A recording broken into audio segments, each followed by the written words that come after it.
Hello, if you were looking for a scare tonight, you've come to the right place. I'll be narrating an hour's worth of creepy horror stories that I found off of Reddit. So without further ado, These are their stories.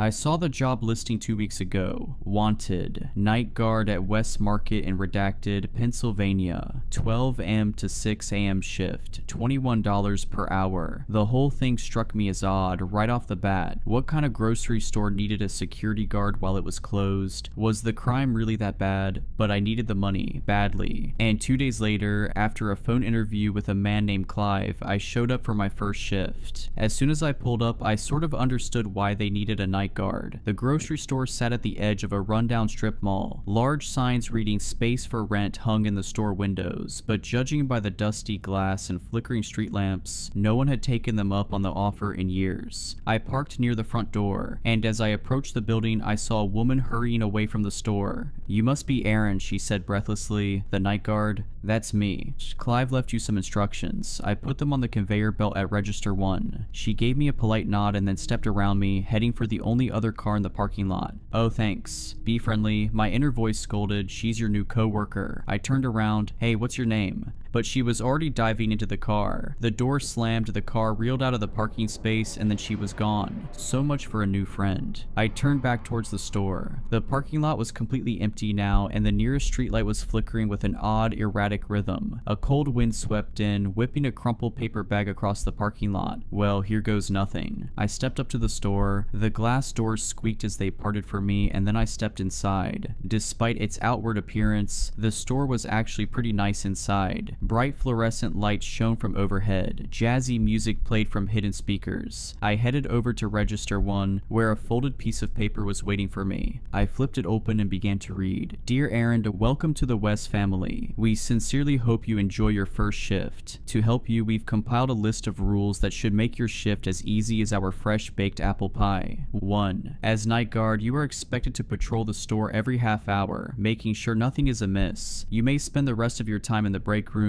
at the back of the store, monitoring the security camera feeds. 2. Do not go down aisle 7. Do not look down aisle 7. 3. If you hear a knocking sound coming from within the freezers in the frozen food aisle, ignore it. 4. If you see a shopping cart that hasn't been put away, please return it to the shopping carts at the front of the store immediately. 5. Do not be alarmed if you find a pool of blood in the meat aisle. Sometimes our meat packages leak. Simply head to the storage closet, get the mop and bucket and clean it up. However, do not step in the puddle or touch it in any way. 6. If you see a woman in the store, immediately go to the break room and stay there until she leaves. Do not call the police or report a break-in. Do not make eye contact with her. 7. The music we play throughout the store is a pre-recorded disc of instrumental jazz. If the music ever stops, immediately go to the break room and stay there until it resumes. And 8. Do not, under any circumstances, end your shift early. Thank you so much, and again, I hope you enjoy your shift. Clive. I stared at the rules, rereading them slowly. They were so weird. A woman in the store, avoid aisle 7. I'd never been given instructions like this, even when I worked as a bouncer at a nightclub in a bad part of town. Maybe it was a test. They wanted to see how well I could follow instructions, no matter how absurd they were. I looked up at the security camera, staring down at me from the corner. Okay, challenge accepted. I glanced at my phone, 12:06. Might as well get my first patrol out of the way now, before getting settled in. It was odd walking through the store when it was so empty and quiet. All the breads and muffins had been stored away somewhere. White, opaque plastic had been pulled down over the vegetable display to keep the cold in. When I got to the end, I made a right into the meat section. Sheets of plastic had been pulled over the meat coolers too. I saw flashes of red through the gaps, of massive ribeye and sirloin steaks, big slabs of meat with the bones still intact. I averted my eyes. While I wasn't a vegetarian, I never really liked the sight of raw meat. I turned instead to the aisles. Aisle 3, pasta and sauces, all lined up on the shelves, glinting in the fluorescent light. Aisle 4, cookies and snacks. Aisle 5, aisle 6. Oh right, I wasn't supposed to look at aisle 7. I forced myself to look down at the floor. Yeah, it was stupid, but they told me not to look. In the off chance they were going to check the CCTV footage later to grade my performance, I was going to follow every rule. I continued further into the store. A few minutes minutes later, I found the break room, a nondescript brown door with a little square window cut into it. I took note of its location for later. As soon as I was done with this patrol, I was going to break out my laptop and finish watching Friday the 13th 4. And then I was at the west end of the store, the frozen section. I turned down the aisle, heading back towards the front. That's when I saw it. A shopping cart parked askew in the middle of the aisle. I huffed. Of all the rules, this was the one that annoyed me the most. I was hired to be a security guard, not a cleanup crew. Wasn't it the employee's job to put all the carts away at closing time? Sign. I began pushing it towards the front of the store. The wheels rolled smoothly underneath me. The jazz music played softly in my ears. I turned the corner and walked past the cash registers, heading towards the front door. That's when I heard it. A soft sound, barely audible over the jazz music. I stopped, straining my ears to listen. Several seconds of silence went by, and then I heard it again. It sounded like someone crying. The hairs on my neck stood on end. There's no one in here. The door's been locked the whole time. Unless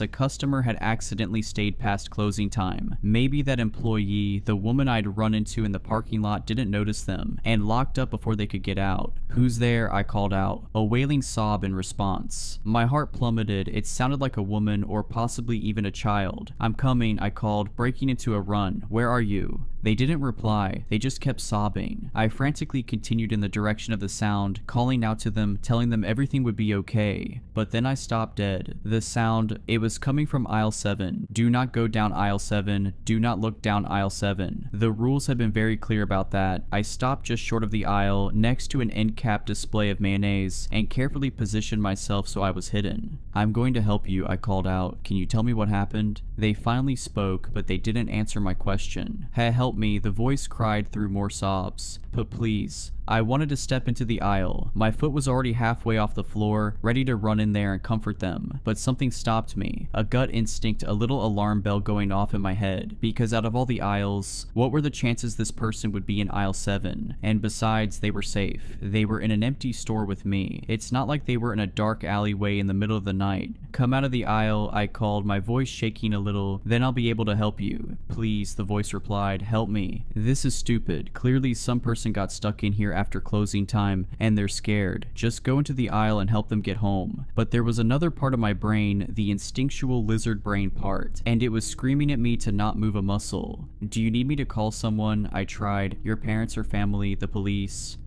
"Help me," the voice pleaded again. The "help me," it sounded the same each time they said it. A little stutter at the beginning, an emphasis on me. It almost sounded like a recording or some AI generated thing looping over and over. It didn't sound natural. "Come out of the aisle," I shouted. "Come out and I'll help you." The sobs got louder, faster, hysterical. "Help me," the voice pleaded again in a desperate tone that made my stomach twist. I stood there, pressed against the mayonnaise display. Listening to them sob was making my stomach flip-flop, even if it did sound slightly unnatural. I could call the police, I thought. They'd know what to do. Except I'd left my cell phone with my backpack at cash register 1, and getting it would mean crossing aisle 7. The rules didn't say anything about walking past aisle 7. They just said I shouldn't go down it or look down it, and I couldn't just stand here and do nothing. What if it really was someone who needed help? A child who'd sprained their ankle and couldn't get up?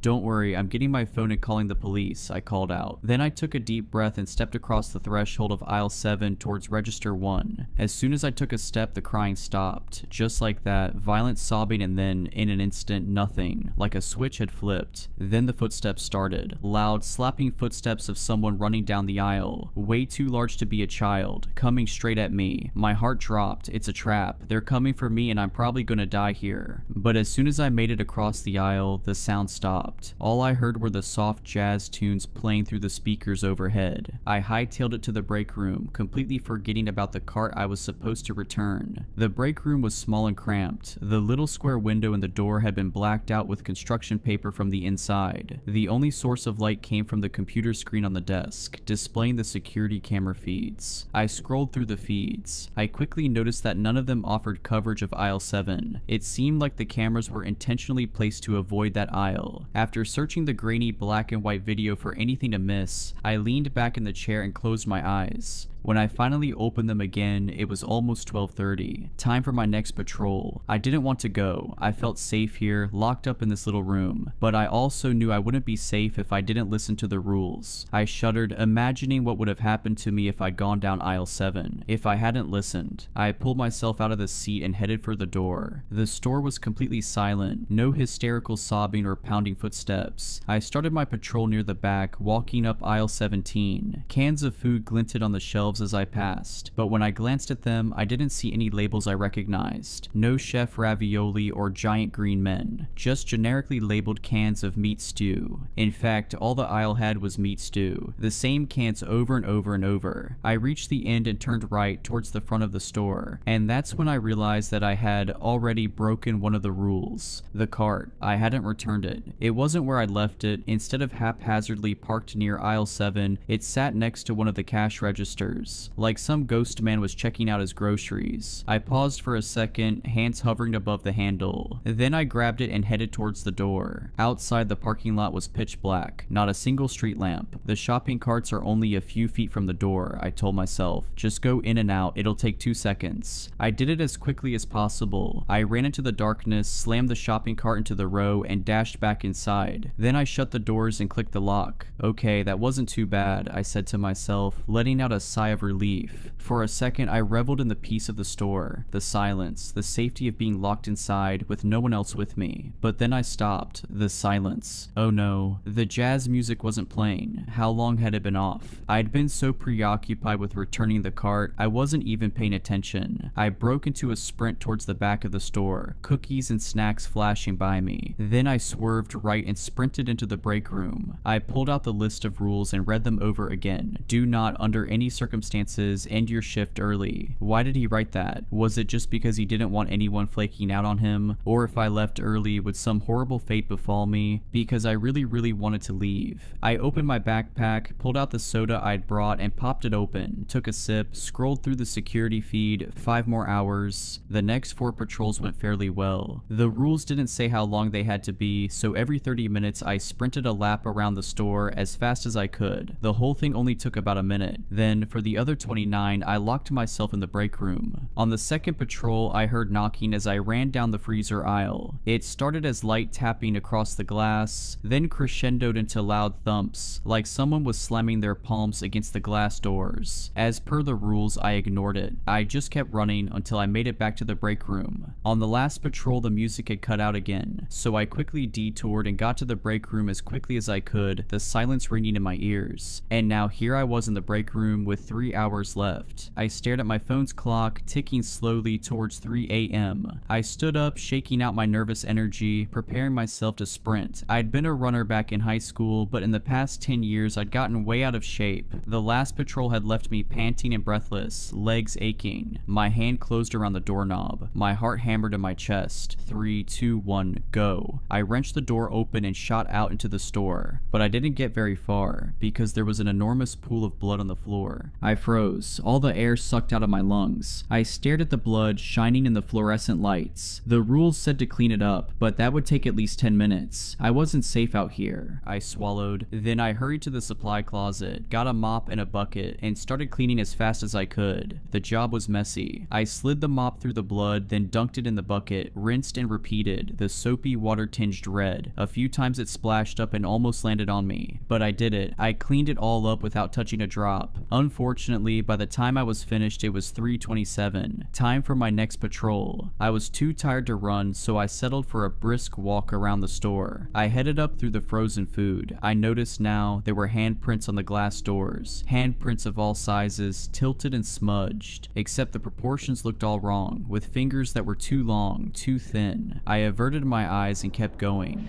2.5 more hours. My footsteps clicked against the tile floor. The jazz was starting to grate on my nerves. I must have heard the same looping saxophone melody 20 times now. It made me want to punch something. Sighing, I continued towards the produce section, briskly walking past the aisles. Then I stopped. Something caught my eye in one of the aisles. I backed up and took a better look. Someone was standing in aisle 9. A woman. She wore a blue linen dress and black high heels. Long black hair cascaded down her back, almost to her waist. She faced away from me, standing still, her thin white arms hanging resting limply at her sides. In her hand was a basket filled with cuts of raw meat. The rule echoed in my head: if you see a woman in the store, immediately go to the break room. Do not make eye contact with her. I slowly backed up as quietly as I possibly could. Then I started down the next aisle towards the break room. Click, click, click. I heard her footsteps echo against the tile. I hurried my pace towards the break room, but then I stopped. Her footsteps weren't coming from behind me. They were coming from in front of me. I averted my eyes to the floor, just as I saw two black high-heeled shoes step into the aisle. I stared at the floor. Do not make eye contact with her. Do not make eye contact with her. The words repeated over and over in my head, but I had to get to the break room and she was standing in my way. All I could see were her shiny, high-heeled shoes and the little drops of blood that leaked out of the meat packages in her basket, staining the floor. I backed up. That was the only way I could go. I kept my eyes on the floor, careful not to look up, but she was following me. Click, click. For every step I took, I saw a shiny black heel come into view, attached to a thin white calf extend, keeping time with me. I quickened my pace, so did she. Click, click, click. I wheeled around and broke into a sprint. Click, click, click. I ran down an aisle at random and sprinted towards the break room, but then halfway down the aisle I stopped. A shopping cart was parked across the middle of the aisle, blocking my way. Not just one cart, several of them, stacked up in a teetering tower that was nearly as tall as the aisles themselves. I was trapped. I backed away, my heart pounding. Click. Slow, methodical footsteps, coming towards me slowly like a cat stalking its prey. I took my chances. I turned around, sprinted back out into the open, and stepped into the next aisle. Oh no, I knew it instantly. A tattered lump of gray clothing and sickly, pale blue skin sat on the floor. The person, the creature, the thing folded in on itself in a pose reminiscent of a crying child, but it obviously wasn't anything resembling a human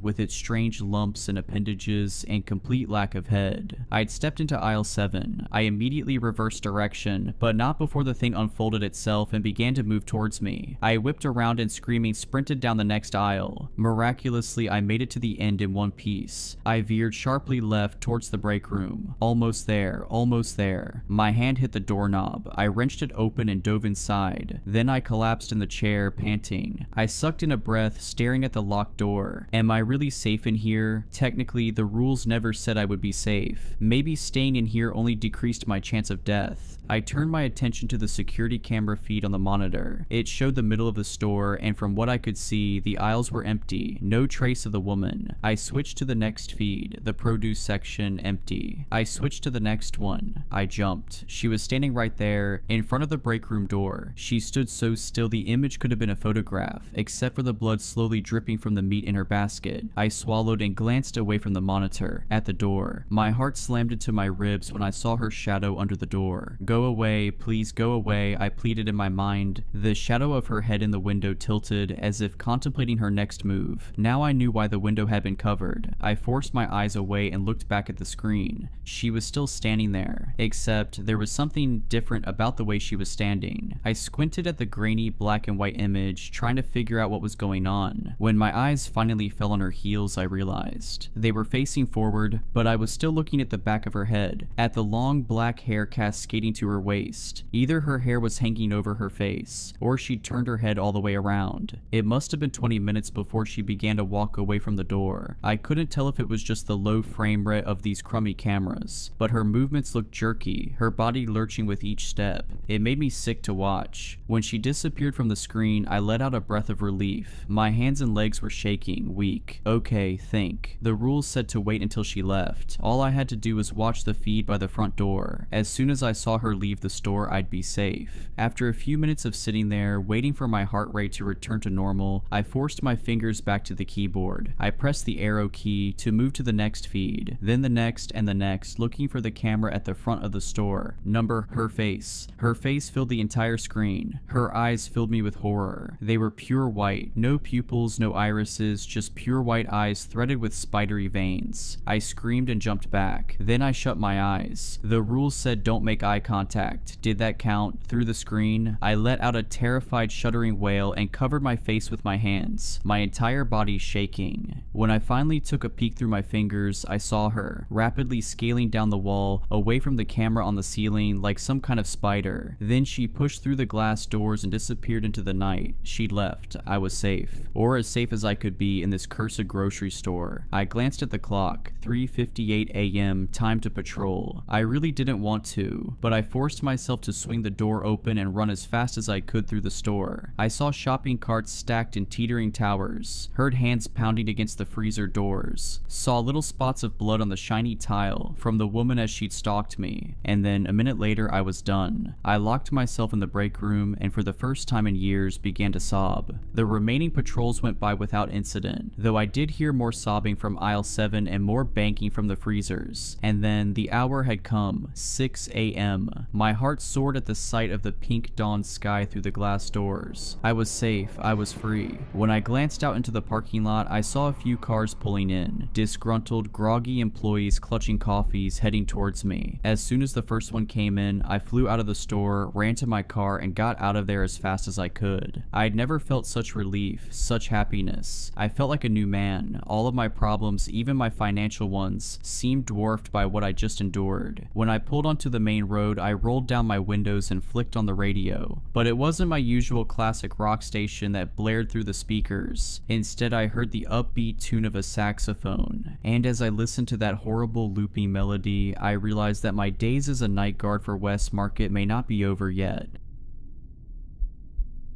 I can barely remember what life was like before we found the game that June night. We were 6 high school kids bored out of our minds, trying our best to fill the void. Most of us had part-time summer jobs, but we were hesitant to spend money on anything. We all hoped to save for college. After what felt like hours going back and forth on deciding what to do for the day, we took a walk around our suburban neighborhood. It was the end of a yard sale day and most people were packing up and heading inside. A few people still remained outside eager to sell. We didn't really have the intention to buy anything, but I still combed through the last pieces of used crap people set out. I always think I'm going to find some kind of amazing treasure, but always end up questioning my purchases hours later. I found myself digging through a shoebox full of old board games. I thought I might be able to find a new game for all of us to play. I also figured since it was the end of the day, I might get it for super cheap. At first, I only saw games that looked in too bad of shape to even buy. That, or it was a game I knew my friends wouldn't want to play. I've always been a board game fan, but not so much my friends. I had to beg them for months to play D&D with me, and they were only willing to play it for my birthday. I'm always trying to find new games that might interest them. I was ready to give up, but then I saw a game at the bottom that I'd never heard of. Tasks with Friends with the tagline, "The game you and your friends will never want to put down." The box looked colorful and pretty worn out, but not so bad that we couldn't play with it. It just looked well loved. I tried to open it up, but the sides were taped down.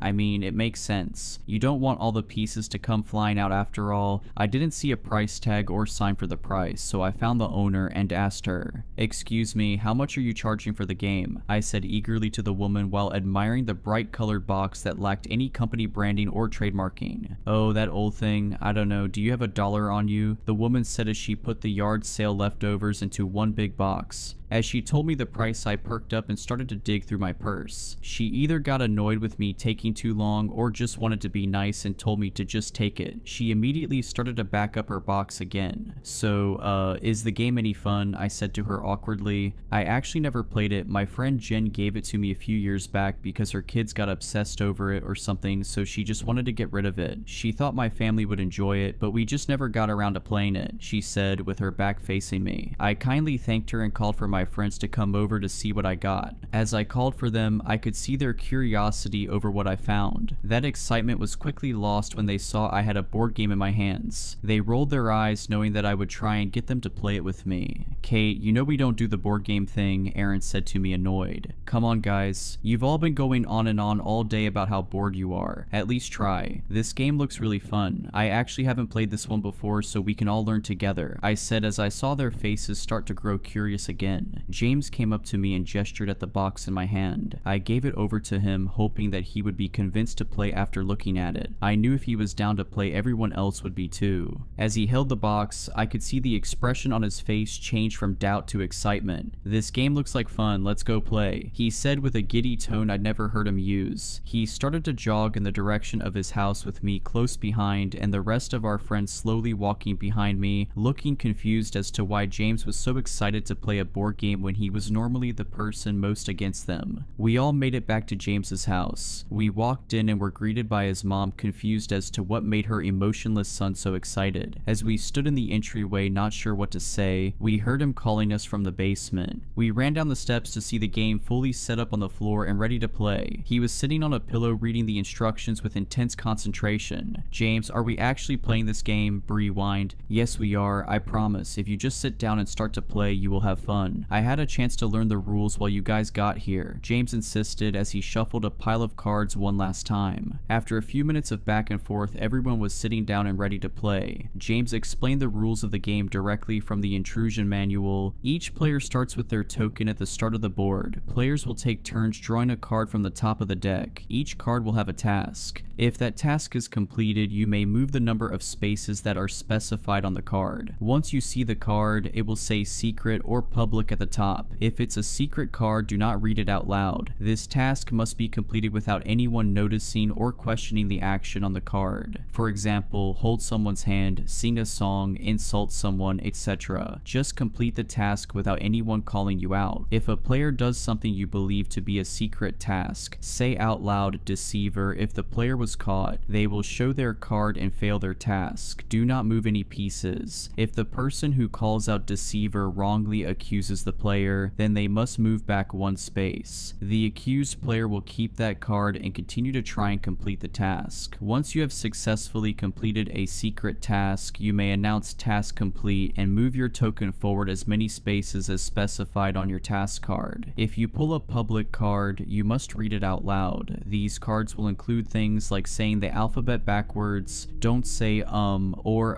until your next turn, singing a karaoke song, playing dead for 1 minute, etc. Some cards have time limits and specific instructions. Every card will clearly state the task. The player who gets their token to the end of the board wins. The game will start with the player who lied last drawing a card. Take turns drawing one card at a time, with the person to your right going next. Have fun. James folded the paper instructions up and sat them by his side, asking if anyone had questions. No one said anything. It seemed like they all understood the game fine. Or maybe they just didn't care yet. "Alright, let's get the game started," James proclaimed, but was met with blank stares. "Come on guys, I just read the rules. You should know how the game starts. We have to start with who lied last." Everyone remained silent. No one wanted to say their last lie. "This is so dumb, I guess I'll go. I told my mom that Henry wasn't hanging out with us when I left the house. There, I'll go first," Bree blurted out as she leaned forward to grab a card. As she looked at it, she rolled her eyes. "This is so dumb. Why are we playing this game?"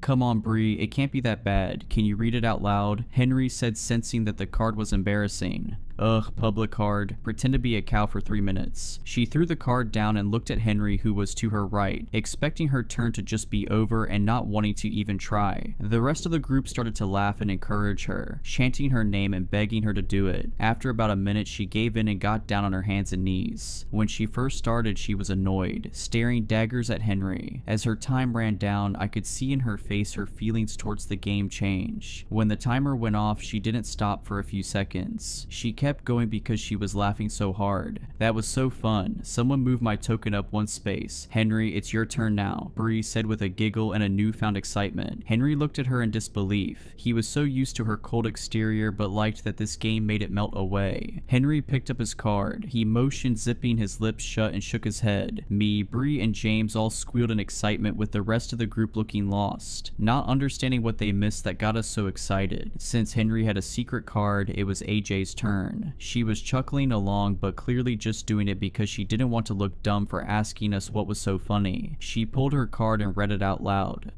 It's a public card, she said with a dry tone, trying to gauge the room and observe everyone else as they celebrated her public card. It says I have to do jumping jacks until my next turn. As she stood up, everyone in the room cheered her on except for Aaron. As she got to her feet, she paused and looked over at Aaron. I can imagine he felt like the only sane person in the room and wasn't sure what was going on. After a second of hesitation, she started her jumping jacks. Aaron looked around at us, eyeing him down desperately, waiting for him to read his card. By the time he finally picked up his card, AJ had started to laugh while doing her jumping jacks. Sorry, it's a secret card, Aaron said nervously as everyone wiggled with happiness. Well, looks like it's my turn, I said as I leaned forward but was cut off by Henry quickly standing to his feet and lunging towards AJ, tackling her to the ground, interrupting her jumping jacks and making a loud thump as they hit the ground. Henry, what the hell are you doing? What's wrong with you? Aaron yelled in a serious tone that turned into him trying not to laugh by the end of the sentence. I'm calling a deceiver on that tackle, Henry, Bree stated with a laugh. Okay,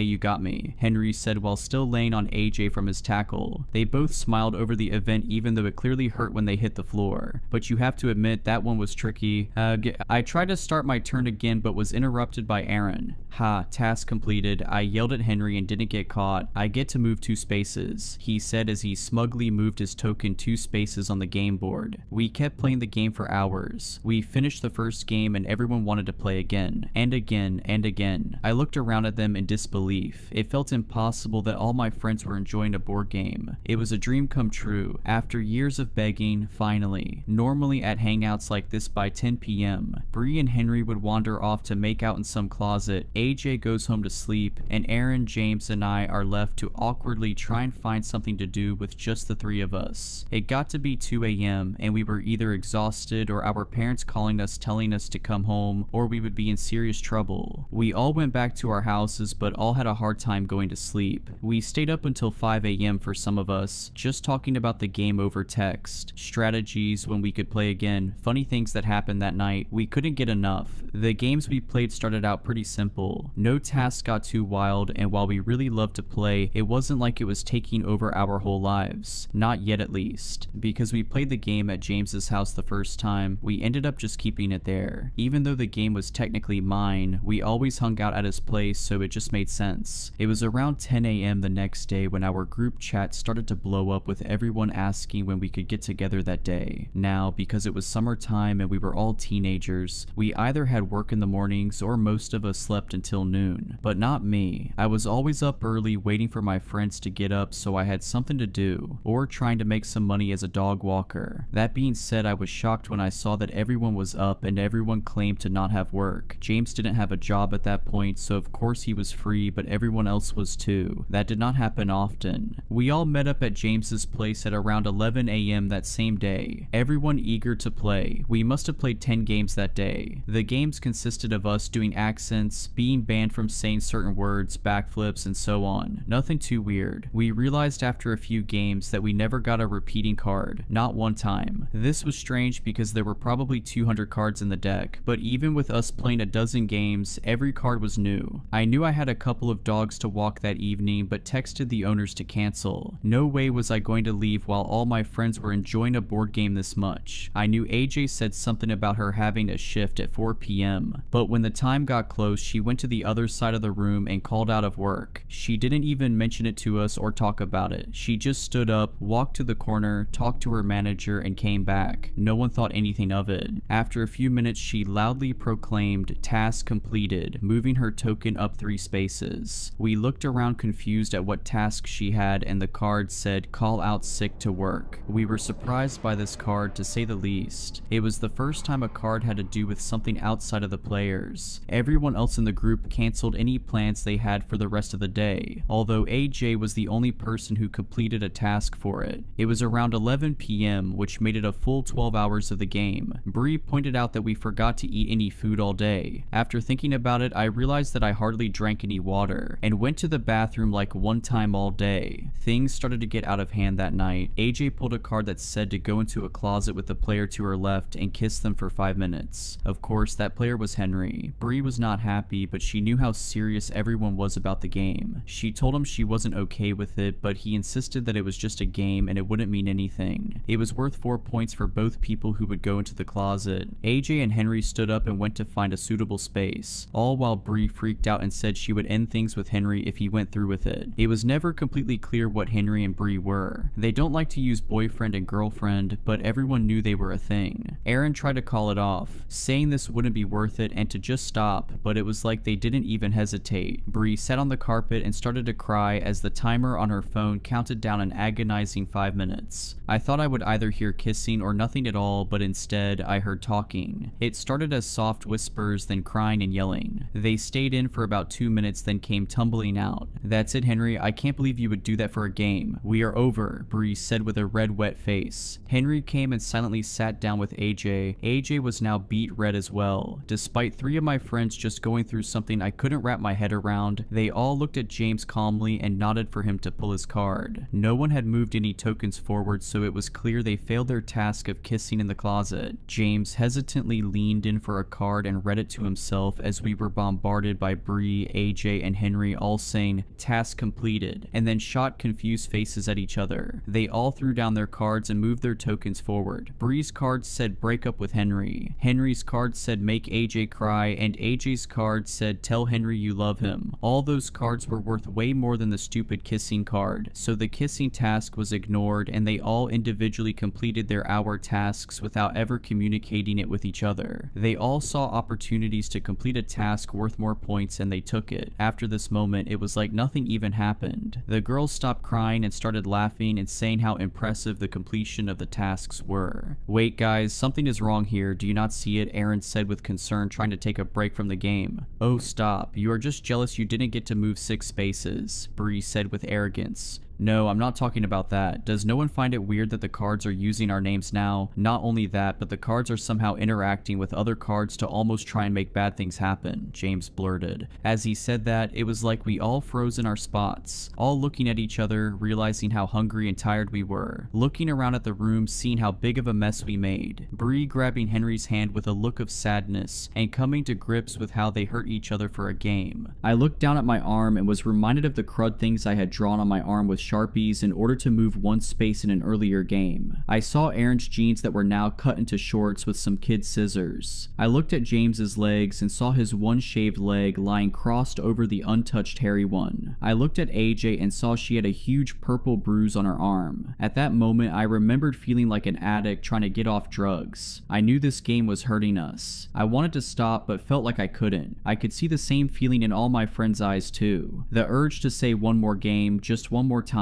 just to feel the high of this dumb game again. I think we need to take a break from this game, guys. It's getting kind of weird and out of hand," I murmured with the strength that I somehow mustered up. It was like telling an alcoholic you were taking away their beer. They all looked horrified at the idea of not playing the game for even a moment. Just then, James's mom came downstairs and was horrified at what she was looking at. 6 disheveled teenagers all sitting in a circle looking like they had all just been through a war. Not only that, but her whole basement was a mess. "James, what the hell happened to your leg? Are you all playing that dumb game again? I can't believe this. Everyone out of my house. James, you are grounded," his mom shouted with rage in her voice. We all ran out of his house, not saying a word to each other, just trying to get home and get some food. As I sat in my kitchen with my long sleeve sweatshirt covering my now inked up arm, I tried to eat a sandwich I made myself. I was starving. I could feel and hear my stomach growling, but my need to play the game was so much stronger. So strong I didn't even want to eat. I sat at my dining room table staring at that sandwich for what felt like an eternity, telling myself that I needed to eat and I'd feel better if I did, but somehow the thought of the game was taking up all my energy. I was holding back the urge to text my friends. It took every ounce of self-control I had left. I felt my phone buzz in my pocket and I involuntarily grabbed my phone so fast it was in my hand before I could even think about it. It was James in our group chat. "Hey guys, so do you think that was a long enough break? I think I can find where my mom put the game game and bring it to that old treehouse back behind Mr. Baker's house. I couldn't hold back anymore, I had to play again. Before I knew it, I was sneaking out of my house trying to remember where the old treehouse was. As I ran through the neighborhood, my phone lit up with texts from my friends saying they were on their way. After running around for a while, I found the treehouse. I couldn't believe I had such a hard time finding it considering how much time a few of us used to spend in it during middle school. I could hear all their voices sounding annoyed as I was the last one to get there. I climbed up the old wooden ladder to find all my friends sitting in a perfect circle, barely able to see the board or each other. It was around this time something strange happened within the game. It wasn't about winning the game necessarily, it was about playing as many games as possible and completing as many tasks as we could. If anyone won a game or finished a task, everyone felt a high, not just the winner. Because of this, players stopped calling each other out for trying to complete secret tasks, so people stopped being so secretive to complete secret tasks. They still kept them a secret because it was a rule of the game, just no one called them out. This made us all more ruthless. I sat down on the hardwood in between Bree and James. Our next game began. AJ drew a card first and it was a secret card. She didn't seem giddy, she looked flushed and scared. In fact, it felt like the mood had shifted with everyone. We weren't laughing our butts off anymore, we were terrified to stop playing. It was something in our guts that made us have to play, like a virus growing in us, desperately trying to get out. Next, Aaron drew a card and read it out loud. Hold your breath for 5 minutes, he whispered with confusion. How am I supposed to do that, he said, trying to not get worried. It's not that the card was all that bad, it's that he knew he would stop at nothing to make it happen. He told us to keep playing the game while he did it and got a timer up on his phone. He took a few deep breaths, then held his nose shut and became extremely focused, not making eye contact with anyone. Next, it was James's turn. He had a secret card and didn't show much emotion towards it. Next, Bree nervously took a card and yet again, it was a secret card. In fact, we all drew a secret card until it was Aaron's turn again. It had been about 45 seconds and he was really focusing and we didn't want to make him draw a card while trying to finish his task. As we sat and watched our friend become more and more red from holding his breath, we found ourselves in complete silence. Other than the wind weaving its way through the trees outside and the soft sound of crickets in the distance, we all just stared at each other, terrified of what was on those secret cards. I knew I had to use every little bit of self-control I had left in my body to not try and complete the task on my card. I was betting that's why everyone was being so quiet. They all had tasks that they didn't want to do but felt the uncontrollable urge to do it. My card said that I needed to remove one of James's fingers by any means necessary. It was worth 10 points. I couldn't believe I wanted to complete it so badly, but I was frozen figuring out how to do it. As I stared at him, I noticed he was looking over at Bree. I figured that his card had something to do with her. It seemed like everyone was fixated on someone else. I glanced down at the timer Aaron had and I was amazed to see he had been holding his breath for almost 2 minutes. Just as I was about to comment on it, chaos broke loose, everyone jumping onto someone else, making it one big pile of people viciously grabbing each other. I didn't read their cards myself, but it was clear by their actions what their tasks were. Of course, as you know, I was going for James's fingers, but James's was ripping at Bree's ear, Bree was pulling Henry's hair out, Henry was tearing at AJ's neck, and AJ was trying to open my mouth to get my tongue. For a solid 30 seconds, we were all attaching each other when Aaron passed out from holding his breath. This seemed to snap us out of our trance for a bit. We ran over to our friend and checked his pulse. After we realized he was still breathing, we got lost in the game again and all jumped on each other to keep brutalizing one another. Just as I got my teeth around James's pinky finger, we saw a bright flashlight coming through the cracks in the treehouse and froze. A police officer popped his head through the bottom entrance to the treehouse and looked at us in horror. He saw Aaron out cold in the corner alone with the rest of us in a pile of blood and ripped out hair. The officer grabbed us one by one and practically threw us to the ground where another officer put us each in handcuffs. We had hours and hours of questioning that night, but we were all released by sunrise. No one was badly injured, just a lot of cuts, bruises, and a few patches of hair missing. Even Aaron was okay. Honestly, Aaron made it out in the best shape. We all got grounded for the rest of the summer. All the parents agreed that we needed to stop spending time together because they insisted on us having some beef between us all. None of us mentioned the board game was at the treehouse that night because we didn't want them to take it away from us. We knew we had to play it again. However, they caught on to it and banned us from ever playing it again. We spent the next 3 weeks of summer miserable. Each one of us tried to fill the hunger to play the game by playing other board games or attempting to remake it, but it wasn't the same. It was the night before school started and I got a message from James through Skype. Our parents banned us from talking to each other, but it seemed my parents and James's parents forgot about Skype. He told me I had to come over right now. I managed to hop out my window and ran for James's house. I got to his house in what felt like record time and jumped down the fire escape to the basement. There I saw the rest of my friends all sitting by the fireplace weeping. As I got closer, I saw they were covered in ash. I saw tiny little bits of what was left of the game lying out on the ground. She burned it, my mom burned it, James said in between tears. Everyone was desperately trying to find any pieces that were left of our precious game. Some of them rubbed the ashes of the game on their faces and arms to try and feel something again. As I watched them, I saw something in the corner of my eye. I looked over to our normal hangout area and saw it. I saw the board game sitting out, not just the box, but the whole game was out and ready to play. Are you sure that your mom burnt it, James? I said as my eyes got glazed over looking at the beautiful board game sitting out for us to enjoy. Yes, I'm sure. She did it right in front of me, so I'd stop looking for it. Just as James finished his sentence, he looked at me and then at my eyeline. He saw the game. The next week of our lives was a whirlwind. After James's mom burned the game and it reappeared, we all ran away with the game. We stole a car from AJ's mom after we got a task card for it and left town. We would play the game in the car, in random fast food restaurants, and sometimes in parks. It's all we did all day. We would fall asleep playing the game and only manage to eat maybe a bag of chips or something small during the day. We kept moving because we didn't want to be found. In that week, we all managed to lose our jobs and all missed the first week of our senior year of high school, all because we were addicted to a board game. I still remember the last game we ever played. It was a late Sunday night. We were actually in our town sitting in an old barn near the treehouse we sat in before, all because the board game told us to. Up to that point, we were hanging out far away from home. We didn't want to be so close. We knew we could be found easily by our families and the authorities if we were too close, but we had no choice. We were slaves to the game. At this point, we were in bad shape. With every new game started, we broke down a little bit more. We surrounded the board with tired eyes and growling stomachs, missing teeth and bruised bodies, concussed heads and broken toes. Please, we have to stop. I can't do it anymore. I want to go home, Bree said as we were about to start our next game. I can't imagine not playing this game. It's all I ever want to do. I think I might die if I couldn't play it. I know the game hurts us, but it would hurt so much more if we stopped playing it, Henry said with a gravelly voice. Guys, why are we talking? We have to play again, Aaron said while trying not to cough.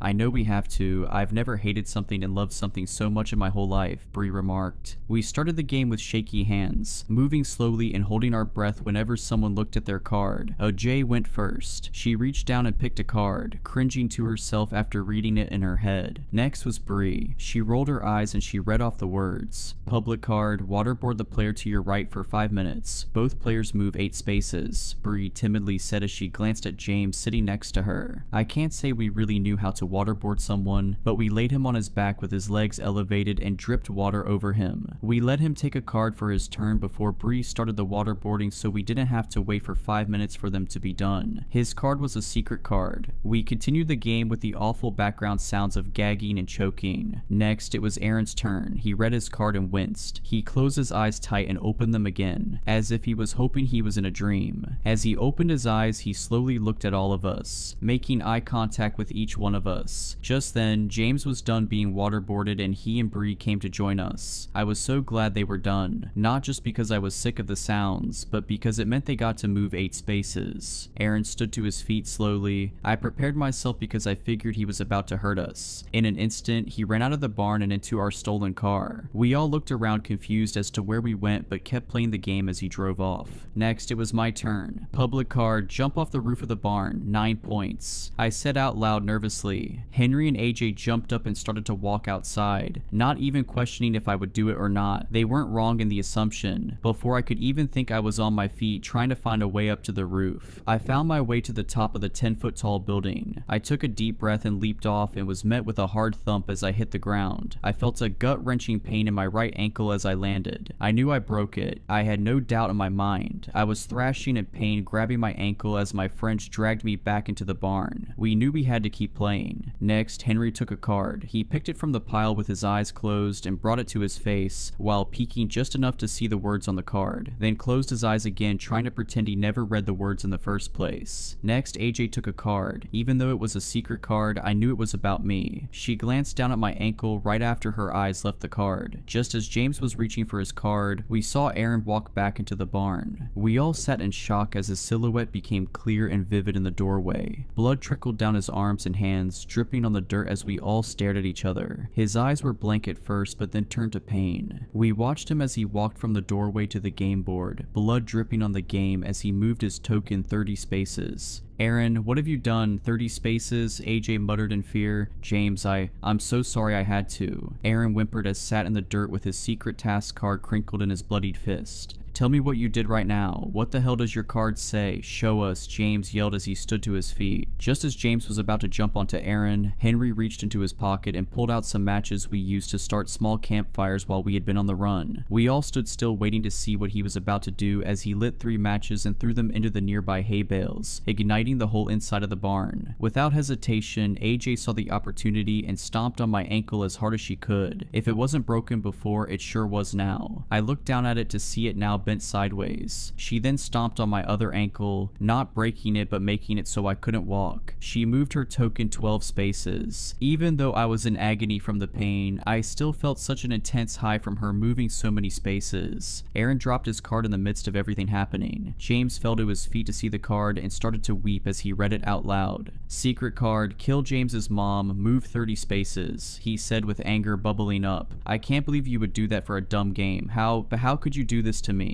I couldn't control myself. Come on, you know what I mean. I couldn't control myself. Don't do anything you will regret, Aaron said cautiously. Oh, I think it's a little too late for not doing things we regret, James said as he jumped onto Aaron, choking him with all his strength. It seemed at that moment he was able to break free from the control of the game. He wasn't feeling the high of someone else completing a task. He just felt hate, red hot hate. I was overwhelmed to say the least. The barn was in flames. James was trying to kill Aaron, and to make matters worse, AJ out of nowhere jumped up and dug a pocket knife into Bree's stomach. Now Bree and AJ were in a fighting match too. Henry and I sat across from each other in disbelief at our surroundings. He looked at me with death in his eyes as he reached for a card. It wasn't even his turn, but I don't think he cared anymore. He knew the others would be occupied for a while. The fire was getting bad. I knew I had to get out of that barn as soon as I could. Because of the damage done to my ankles, I couldn't walk, so I dragged my body out of the barn, taking the game with me. I made it a few feet and looked back to see Henry not moving. He set his card down on the board before I started to drag it with me, and I read it as I continued to crawl. Secret card, let the fire overtake you. Move your token to the finish line and win the game. I was able to get out of the barn with the board game in hand. I sat and watched as the flames overtook Henry. He didn't even flinch when he caught on fire. As I saw it happen, I moved his token to the end space so he could win the game. I felt an intense high overtake my body as the game was complete. Only a few moments after Henry caught fire, the whole barn came down, with all my friends in it. I looked at the burning barn and then back down at the game. I'm ashamed to say that my biggest worry was not knowing who I play with now. I hate myself for thinking that, but that's how all the game is. I tried to start a new game by myself and drew a card, but that's when I saw the sirens of police cars and fire trucks pull up next to me. I was immediately surrounded by people trying to give me medical attention, taking me away from my game. I scratched and threw my body around like a toddler not getting their way. I remember them giving me some kind of sedative and waking up in the hospital. I was the only person to make it out alive that night, night, all I could say to the doctors and my parents was that I needed the game, that I had to play the game. It was the only meaning to life, it was the only reason I had to live. My parents got me a great lawyer and I got out of everything by pleading insanity. Our families all knew the right people and had the right money to ensure the word never got out about the deaths. They even managed to make the death of James's mom disappear. When they told me my friends were all dead, I didn't have much of a reaction. I just kept asking where the game was. When they eventually told me the game was gone and never coming back, that's when I lost it. They had to put me into restraints because I kept hurting the hospital staff from my meltdowns. I started to threaten the staff and told them all the horrible things that would happen to them if they didn't get that game back to me. I eventually ended up in a psychiatric hospital. I yelled and screamed so much that I never had my voice. I hardly ever slept because all I thought about was the game and how I craved to play it again. My skin was red and torn up from my insistent picking due to the withdrawals. After months I felt numb. Maybe from all the drugs they pumped me up with, or perhaps I was so used to the withdrawals I didn't feel it as much. It still felt like I had an uncontrollable urge inside my bones, but I was able to hide it. They then sent me home after a while. I knew I had to mask my emotions for the game, pretend I didn't care anymore, even if it killed me inside to say it out loud. I walked into my bedroom and I felt like I was being treated like a baby. My old bed frame was gone and it was just the mattress on the floor. All my sharp shelves were taken down, along with anything else I could possibly hurt myself with. I rolled my eyes but knew my parents had to make these changes for me to even come home. I sat on my bed and I looked around at my room, now with a doorknob that locked from the outside to keep me in, as well as bars on my windows. I searched my room desperately to find something to take up my mind. That's when I dug through my closet and I saw it. I saw that beautiful, colorful box that I came to know so well, just hiding in the back of my closet waiting to be found. I knew it came back the first time it was destroyed, but it was feeling like it was a one-time thing. But here it was, patiently waiting for me to come and play it. I ripped open the box, giving myself a paper cut in the process, and started to play the game by myself. With all that being said, I can finally say task completed and share what my first card said in that solo game. Secret card: spread the word about this game online so more people can join us. Move 20 spaces. So what do you say? Care to come join me for a game? I've lived with the voice for 11 years now. 11 years since I first heard the pained whispers drift up from the back of my mind. 11 years since the accident. I don't remember much from before the wreck. Probably about the same amount any person does from their first 7 years of life. But I do recall every detail of the day that everything changed for me. Maybe the trauma of it all seared it into my memories. My mother was driving me home from soccer practice and some of her hair was draped over the back of the headrest. I was seated behind her and when she refused to stop for ice cream, I grabbed a handful of the blonde strands and tugged hard. Distracted for a moment by the sudden pain in her scalp and turning to yell at me, she ran a red light. I'll never forget the look of terror on the young woman's face in the other car as she was about to T-bone us, nor her screaming expression turning towards the back seat just before the collision. My father was on the board of the highest rated hospital in the city, and he ensured that we received the best surgeons and the best treatment. The passengers in the other vehicle, a young mother and her son, were not so lucky. Still, it was a miracle that I survived. The impact was right behind our car's driver's door, right where I was sitting. I should have been crushed, but I did not emerge completely unscathed from the incident. My face was shredded by broken glass and twisted metal, my larynx battered to permanently alter my voice, my eyes damaged such that I was declared legally blind, though losing the majority of my sight was probably for the best, as I was unrecognizable. With extremely powerful glasses, I was able to see just enough of my reflection to recoil in horror the only time that I ever felt brave enough to look into the mirror with them on. My parents found me sobbing in the restroom and calling myself a monster that morning. A few days later, they told me that we were moving away, that they were wanting to avoid me having to return to school and the onslaught of difficult questions or cruel ridicule from the children that knew me before. Clear across the country, we went from west coast to east, leaving everything behind, including all the photographs of me taken prior to the accident, which my mother and father explained they did as a kindness, to avoid any reminders of how I used to look. We were starting a new life, and they seemed intent on addressing the accident and my disfigurement from it as little as possible. In fact, it seemed at times that they wanted to pretend that it never happened. My mother sustained some superficial damage as well, but she became expertly adept at hiding her scars with makeup, and both of my parents refused to elaborate to anyone that inquired about my injuries other than to say we were in a car wreck, that I was a perfectly normal little boy whose physical wounds wounds shouldn't define him, and that they would discuss it no further. Often, I appreciated their attitude as they worked fiercely to ensure that my childhood was no different than any other, but there were days that I wished they would at least be willing to talk to me about it. Like the night that I first heard the voice. 6 months after the accident, we were settled into our new home, and I wasn't quite yet adjusted to my surroundings, so it was not a surprise when I awoke in the pitch black of my room at some point in the middle of the night. Without my glasses, I wasn't able to see the numbers on the clock to tell me exactly what time it was, but the chirp of crickets outside my window and the absolute absence of light told me that it was well beyond my bedtime, and it wouldn't have much mattered if I could see the clock anyway, as I was unable to turn my head to face it. My body was frozen. No matter how much effort I exerted, I couldn't even wiggle a finger. I was petrified. My breaths came rapidly, and I tried to call out for my parents, but my vocal cords refused to vibrate, and then I heard it. "Who are you?" A childlike whisper grated through my head, a voice simultaneously familiar and completely foreign, originating from somewhere in the depths of my brain. "What?" I replied in thought, still unable to speak aloud. "You shouldn't be here." It sounded just as frightened as I was, trembling near to tears. Then, without warning, my left arm moved. Absent my command, or me willing it to do so, I felt it raise up off the bed and ball its hand into a fist. Open and closed, open and closed. The fingers curled in and out as if trying to grasp something in the air. "You shouldn't be here." The voice screamed at me, and in instinctual self-preservation, I yelled back at it in my mind, "Stop, leave me alone," willing it to go away with every ounce of strength in my tiny body, and my arm fell back to my side. Then suddenly, as quickly as it had come on, my paralysis lifted. Sweating profusely, I threw my covers off and ran for my parents' bedroom as quickly as I could. One small benefit to my new condition was that I could navigate much more easily in the dark than others. Most days I didn't even bother with my glasses as they gave me a headache, and I got very used to finding my way without the benefit of sight. The route from my room to my mother and father's was already memorized, and I was shaking them awake less than a minute after regaining my mobility. It wasn't easy for me to explain to them what had happened, as they were having to translate the hysterical words I managed to gasp out through fierce hyperventilation, but eventually they pieced together my story of the voice, and how I briefly lost control of my body. I expected that they'd be scared too, that they might even take me to the hospital, yet I was shocked when they barely reacted. It's not as if they were cold and uncaring, they did comfort me. My mother rubbed my back while my father described sleep paralysis, saying that that was very likely what I'd experienced, and they kept repeating that it was a perfectly normal thing. Even as a young child, I could tell there was something wrong with their logic. Dad noted that sleep paralysis could involve hallucinations, accounting for the voice, and a loss of motor function, accounting for me waking up frozen. However, it didn't elucidate how my arm had moved on its own, or the strange grasping motion it kept repeating. He had no answers for that, other than to tell me that I was okay, that I was safe, that the voice hadn't hurt me, and that the worst part of the experience was only the fear it induced. But he did warn me that it might happen again, and with his warning he tendered some advice. If the voice comes back and you find that you're not in control anymore, just do exactly what you did tonight, okay? Tell it to go away and that you're in charge, he said. And with no other guidance or plans on how to deal with it, when it did return again and again, that's exactly what I did. As I grew, I learned to live with it. Neither of my parents were willing to discuss it beyond that first night other than to reiterate my father's instructions, and it only infrequently impacted my existence. By the time I was 12, I had heard it on 9 different occasions, always at night, always awaking me from a deep sleep. The physical manifestations were identical each instance, complete immobility other than my phantom arm grasping at the air. But the phrases that wormed through my mind changed. Not fair, leave, your fault, stolen. However, every time it looped back around to, you shouldn't be here. And though on each intrusion I was able to fend it off by telling it to leave and that I was in control, every occurrence resulted in pure terror for me. No matter how many times my parents repeated that it was sleep paralysis and there was nothing to fear long term, I was still worried that one day it might take over for good, that one day I would become a passenger in my own body, especially considering that I didn't understand why it was happening. As I mentioned, I didn't have many memories from before the accident, but I was certain that it had never happened before then. I surmised that there must have been something about the wreck that triggered it, and it wasn't until 5 years after it happened that I first heard the term survivor's guilt. My mother was watching a daytime talk show and they were interviewing guests that had survived traumatic accidents, one of whom described something similar to what I was experiencing, a voice in their head nagging them for still being alive when others had died. Listening to their story, I found myself empathizing with them. Maybe subconsciously, I was punishing myself for causing the accident by distracting my mother. Maybe, "You shouldn't be here" was the voice telling me that I shouldn't be alive when it was my fault that other people weren't. But it wasn't a perfect fit for everything the voice said. What did it mean when it told me to leave or said stolen? It was more difficult to view those words the lens of survivor's guilt, yet it was the best theory I had and the one that I carried until I was 15. Until I met my best friend Carl in freshman homeroom, the first real friend that I made after the wreck. He didn't care how disfigured my face was or that I couldn't see. A bit of an outcast himself, we quickly bonded and I shared everything about myself with him, including the details of how I received my injuries, and of the whispers in my head. My father had told me explicitly that I should never speak about the voice to anyone else. Really, he told me never to speak of it at all, but especially not to mention it outside of our house. However, I trusted Carl implicitly. He told me about his struggles at home, about his mom's drinking and his dad's neglect. I didn't think it fair to hold back any details of my life from him. So it was Carl that gave me my second theory on the origins of the voice, as he didn't agree that it was a simple case of survivor's guilt. He suspected an attachment. Carl was much more into the world of the dark and creepy than I was. He suggested that the spirit of the boy that had perished in the other vehicle may have searched for the nearest living body it could find after it had been ripped from its own and crept inside. In his words, inhabitation was a much better explanation for what was happening to me than survivor's guilt, and for the first time I considered that possibly what I was hearing wasn't a manifestation from my own mind but was someone else speaking with me. It would explain why the voice hadn't aged with me over time, why every night that it returned to me it still sounded like a scared and angry child, and I had to admit that every phrase the voice had uttered made more sense when viewed from that angle. We theorized that the boy's soul didn't understand what had happened to it, that on nights when I was particularly vulnerable, fast asleep and emotionally peaceful, it could push me aside and briefly gain control of my body, that it was confused and thought I was the intruder. Leave, stolen, you shouldn't be here. But though it illuminated why the voice might be saying some of the things that it was, our hypothesis also pointed to a grim conclusion. The boy wanted me out. My fear of one day becoming a guest within my own body grew. Previously, I'd worried that it was just my own brain that would disconnect its physical control from my mental directions. But now I pondered the frightful possibility that there was a spirit trapped within me that was actively trying to take over. However, in addition to the dread, the prospect also filled me with a deep sadness. As the voice had forcefully reminded me several times, it was my fault that it was in this situation. I had distracted my mother, I had caused the accident. It would still be happily residing in its original host if not for me. I asked Carl if there was anything we could do to try and free it, surmising that sending it on would be preferable for it than forever residing in an alien world. He recommended that we try a Ouija board, thinking that we could contact the imprisoned soul and help it comprehend what had happened, thinking we might even be able to get it to leave once it realized that it did not belong in this world anymore. Yet, over the next 3 years, we made more than 50 attempts to communicate with the spirit directly, resulting in more than 50 failures. No matter the time of day, the ambiance we set, the music, the scents, the incantations, the boy would not speak to us, but he still came to me at night. 8 more visits during those 3 years, each time angrier than the last. Leave, stolen, mine. And each time he became harder to push out, each time he held control for longer. Carl was sleeping at my house during the most recent episode, and was nearly killed when he attempted to stop the possession. He had awoken to the distressed noises of me struggling for power over my faculties, and saw my arm rise from the bed, making the repetitive, squeezing motion I detailed to him. Knowing what was happening, he tried to shake me from the trance, but was unsuccessful in rattling me free. And then I witnessed my own body attack him. Throttling blows landed on Carl's chest and face. I sprang from the bed and pinned him to the floor. Hands that I couldn't stop wrapped themselves around his throat and began to crush down on his windpipe.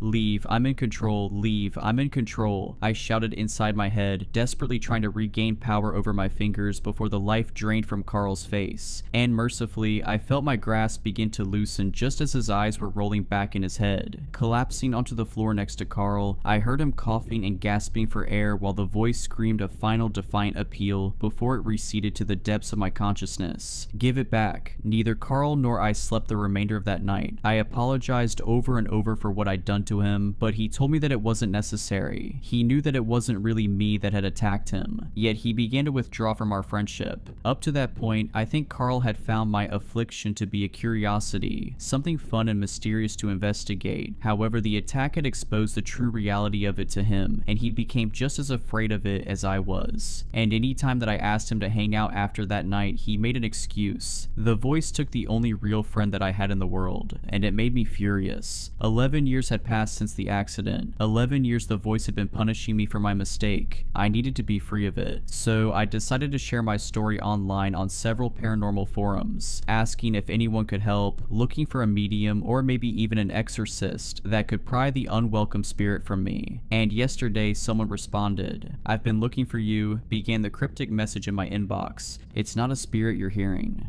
Below those words, 2 photographs were pasted, one of my parents with me before the accident and one of a young woman with 2 boys. A screaming face flashed through my mind, the young woman moments before her car impacted ours, and here she was again, smiling with her sons flanking her on either side. The older boy I didn't recognize, but the younger. The younger was familiar. I flicked between the 2 photos and realized how similar my younger self looked to her younger son. Similar age, similar hair color, similar eye color, we might pass for brothers too. But it wasn't just our similarities that bothered me. It had been over 10 years since I'd looked into a mirror with my glasses on. 10 years since I'd seen my face clearly. Or was it his face? I closed my eyes and forced the blurry image from that morning up out of the depths of my memories, and my pulse quickened when it came into focus. Beneath the heavy scarring, under the swelling and bruises, it wasn't the face of the boy with my parents reflected back at me. It was his. Shaking, I took my laptop with me to the nearest bathroom and looked at myself directly for the first time in a decade. Then, maximizing the image of the mother and her boys on the screen, I imagined what the younger would have looked like aged 18, and he stared back at me in the mirror.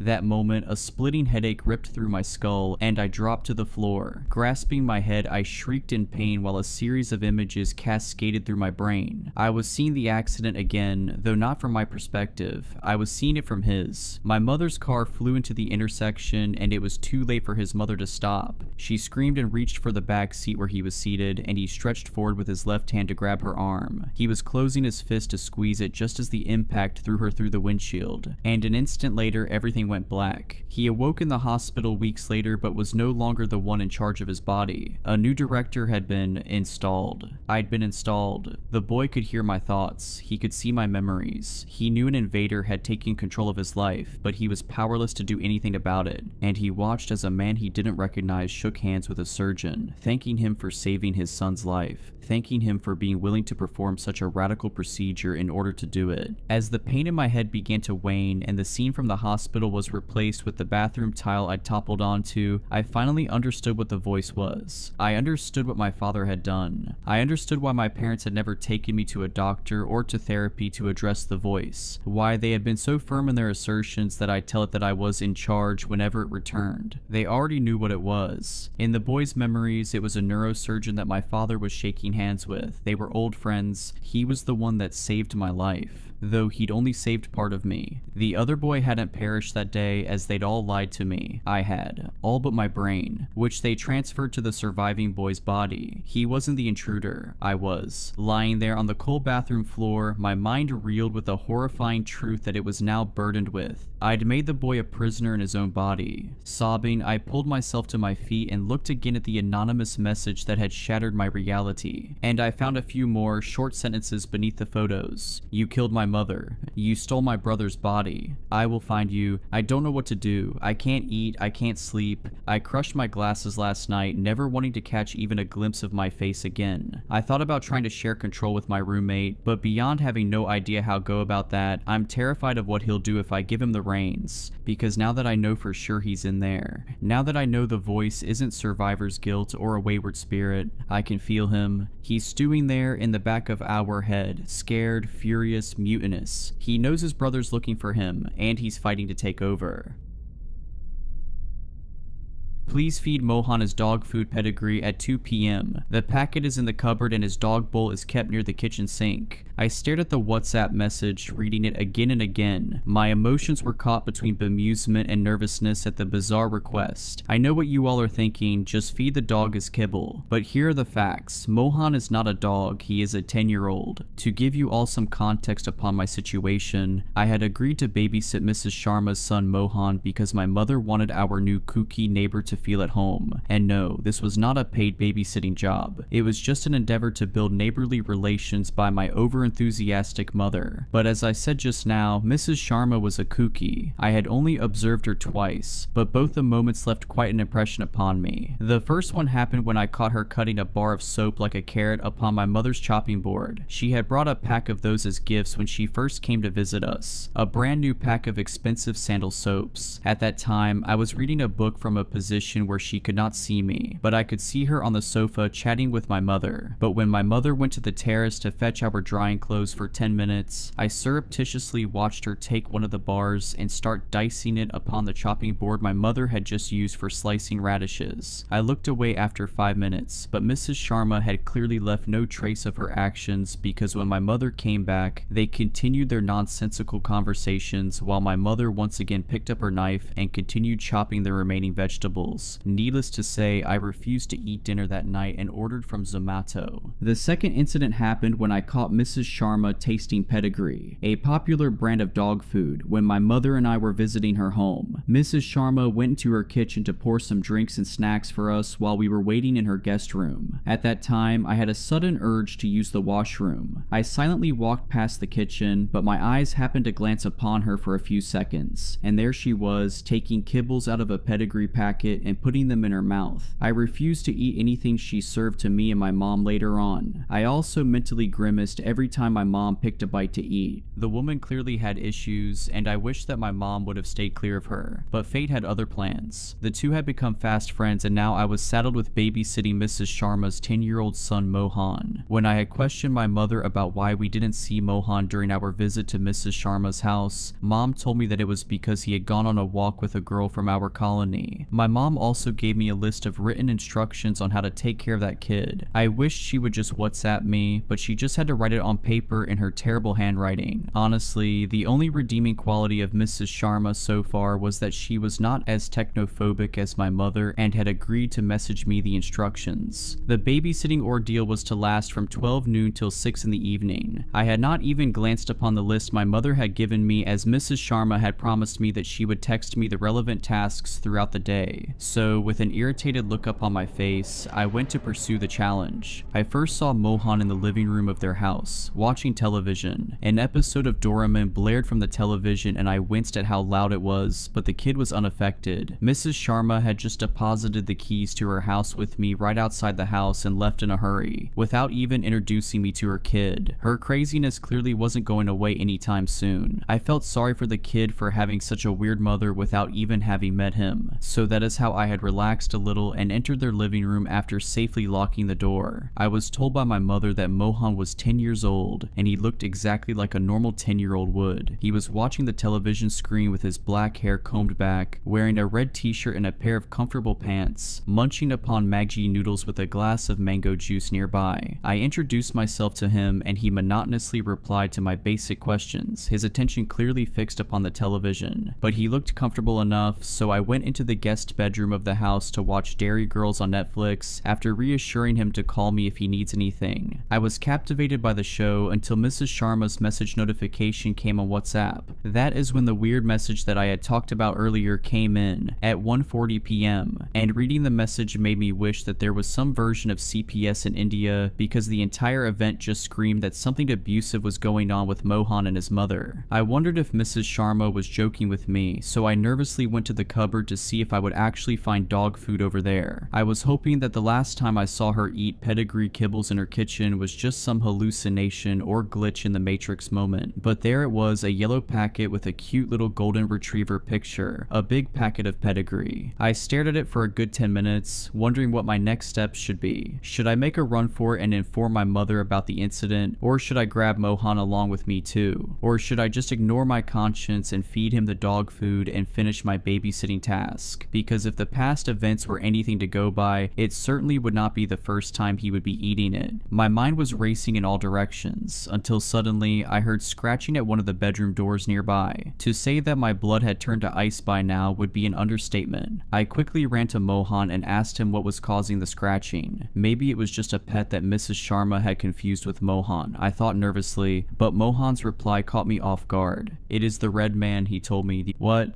Just ignore him and don't open that door. After giving that vague answer, he went back to watching some cartoon. I was beyond scared by this point and just wanted to bolt out of the house. But one question still lingered in my mind. "Does your mother feed you pedigree?" I asked him cautiously. Mohan looked at me for a few seconds and nodded yes. I sucked in a breath and hurriedly told him to come with me to my house. He had clearly been abused and was under some delusion of the red man. I could not in good conscience leave the kid here with that crazy witch. So I just grabbed his arm and started dragging him with me. I frantically reassured him that we would call the police on his mother and he would be safe from her, but he quietly told me that there was no point to that. That made me pause in my tracks. I looked over my shoulder to see that he had suddenly become hunched over and was shaking with tears. "That woman is not my mother. My mother was killed 2 years ago. The red man had killed her, and if you try to complain about it, it will kill you." "What the hell are you talking about?" I screamed at the kid, my mind spinning. "It is true. It used to be just me and my mom. The real Radhika Sharma, she used to be normal. But one weird rule existed in our house. Mom had forbidden me from going to the guest room of my house, claiming that a ghost lives there, and we should be wary of him. I used to be extremely afraid of that threat because I could sometimes hear scratching sounds from behind that locked door. One night, when I went to get water, I saw her standing outside the door to that room with a very frightened look on her face. I saw it. A red hand had suddenly emerged from the door and grabbed her inside. I ran back to my room and hid under the covers the entire night. I was sobbing throughout the night and was terrified. Terrified that my mother had been killed. Terrified that the red man exists and that he would come after me. He never came out. The next day, my mother came to wake me up. I was scared but happy to see her. But that morning for breakfast, she served me the pedigree that used to feed our dog at that time. Her eccentric behavior did not end there.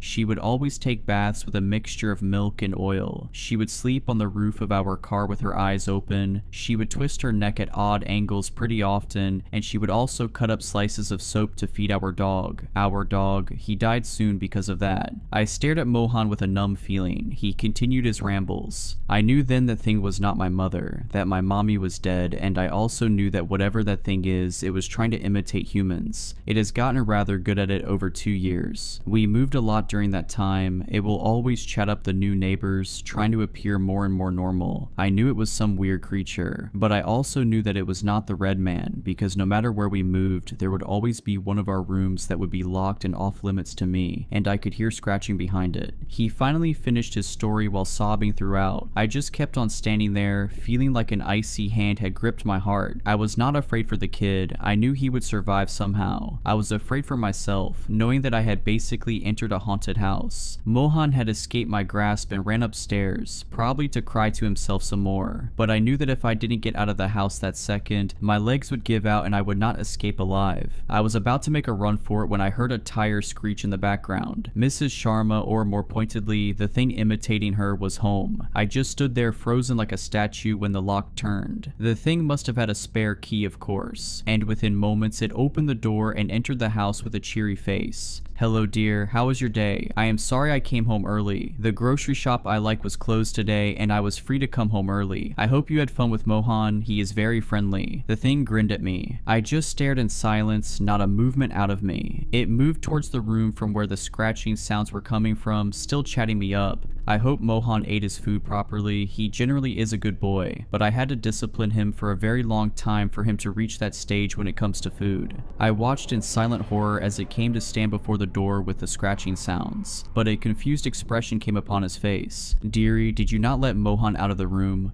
Huh? The inquisitive expression just escaped my mouth, the first prickle of curiosity coming over me. Without any warning, its hands turned the handle and opened the door. I screamed and tried to make a run for it, until I heard a bark from behind me. I just froze up on the spot, slowly turning my head around. I expected to see a grotesque red figure with a creepy smile coming at me with inhuman speed. Instead, a happy golden retriever ran up to me. I tried to collect my thoughts for a minute. I expected that this was all a show, and both the woman and and dog would soon reveal their true paranormal forms, but nothing of that sort happened. The golden happily continued to hug me, and Mrs. Sharma watched with a worried look on her face. "Did you not feed him, dearie? Mohan must be very hungry now," Mrs. Sharma replied, pointing to the dog. "What are you talking about? Mohan is your son, isn't he?" "I refer to him as my son, but he is not my actual son, dearie. He is a dog. Why are you asking such a weird question?" "But were you confused all this time because you thought I had an actual son? I never had a child, and I had never been married. I have only had one companion for 10 years. My beloved Mohan. Let me feed him now. He must be hungry." With that, she walked towards the kitchen. I just excused myself and ran to my home. I ambushed my mother as soon as I saw her. "Did you know that Mohan was a dog?" I angrily questioned my mother. "Of course. Why are you asking such an idiotic question? Was that not clear enough the first time you saw him? Mohan being a dog was literally the first thing I wrote in my list, but you did not read it."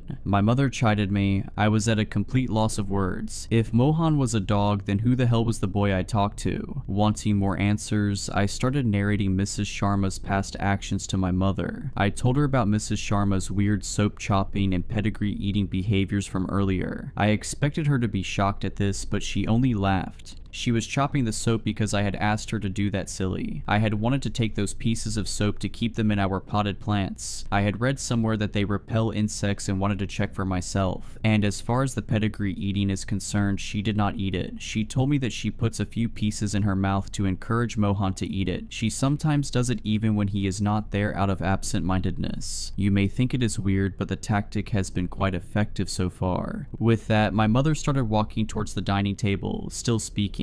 "You have really disappointed me this time. I expected you would take better care of Mohan. You are lucky Mrs. Sharma is a sweet lady. She would probably forgive you. Mrs. Sharma had even brought a gift for you for taking care of Mohan." My mother kept on ranting. My mother pointed towards a painting kept on the dining table, but as soon as I saw it, beads of sweat started collecting on my forehead and I felt like I would faint, because the painting consisted of a picture of the same boy I had talked to earlier that day, and on the bottom right corner, it was signed as the Red Man. Since then, I have tried to throw out the painting multiple times, but it keeps on showing up in weird places in my house. So all I am requesting you guys is that if you ever end up babysitting a kid talking about the Red Man, just call an exorcist. The trouble started when a really nice lady moved into the apartment across the hall. Mrs. Armstrong, she lets me and my mom call her Amanda because she likes us, is in her 70s and used to be a nurse. The day we met, she invited us over for chili con carne. My mom said Amanda was a dying breed and that very few people acted so neighborly anymore. As I wolfed the chili down, Amanda mentioned her planned trip to Amsterdam. Mom joked she should visit the sex museum to get some inspiration. "Don't you mean torture museum?"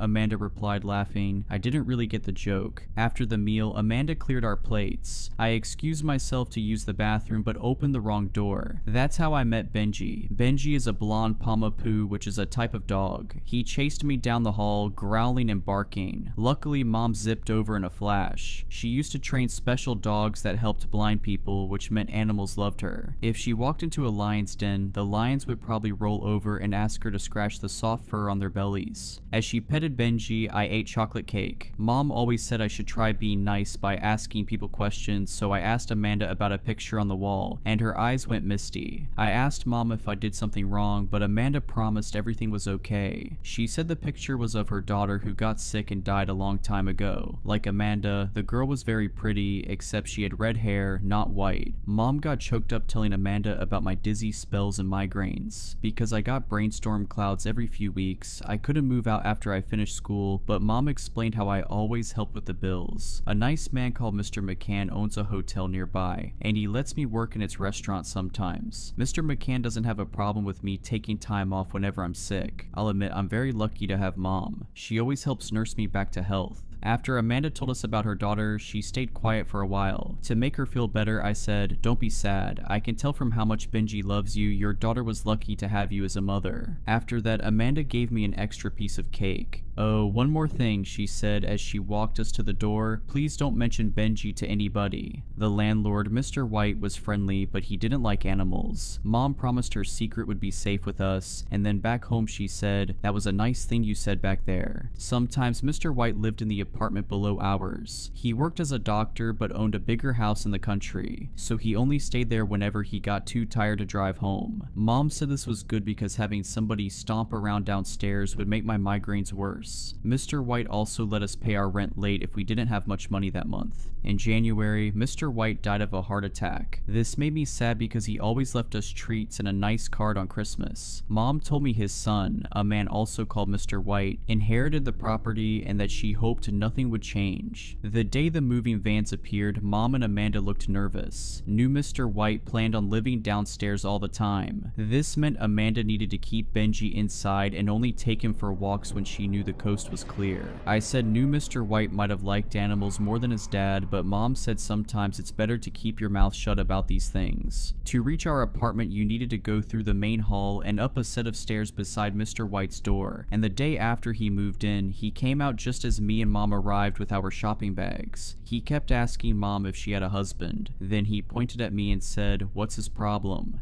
"He doesn't have a effing problem," Mom shouted, her face all red. Then she dragged me upstairs. I said Mr. White must be super friendly because friendly people ask people questions, but she said he didn't have friendship on his mind. I asked why Mr. White thought I had a problem, and she grabbed my hands and said, "There's nothing wrong with you, Danny." She explained because I was sick for most of my childhood, I never got to spend time with the other kids, which meant I still had lots to learn about communication. Mr. White started cornering Mom at the stairs a lot. She said he must have been listening for her. She started tiptoeing. This worked for a while, but then he started knocking on our door. He'd say things like, "Is the water pressure okay?" or "Did everybody's internet drop or just mine?" One afternoon I heard a commotion from my bedroom and went down the hall. Our apartment door opened onto the lounge. Standing there, Mr. White said, "You're busy watching him again? What's the matter with that boy anyway?" "Danny's very sick." "What, can't you let him off the leash for one night?" "I'm sorry."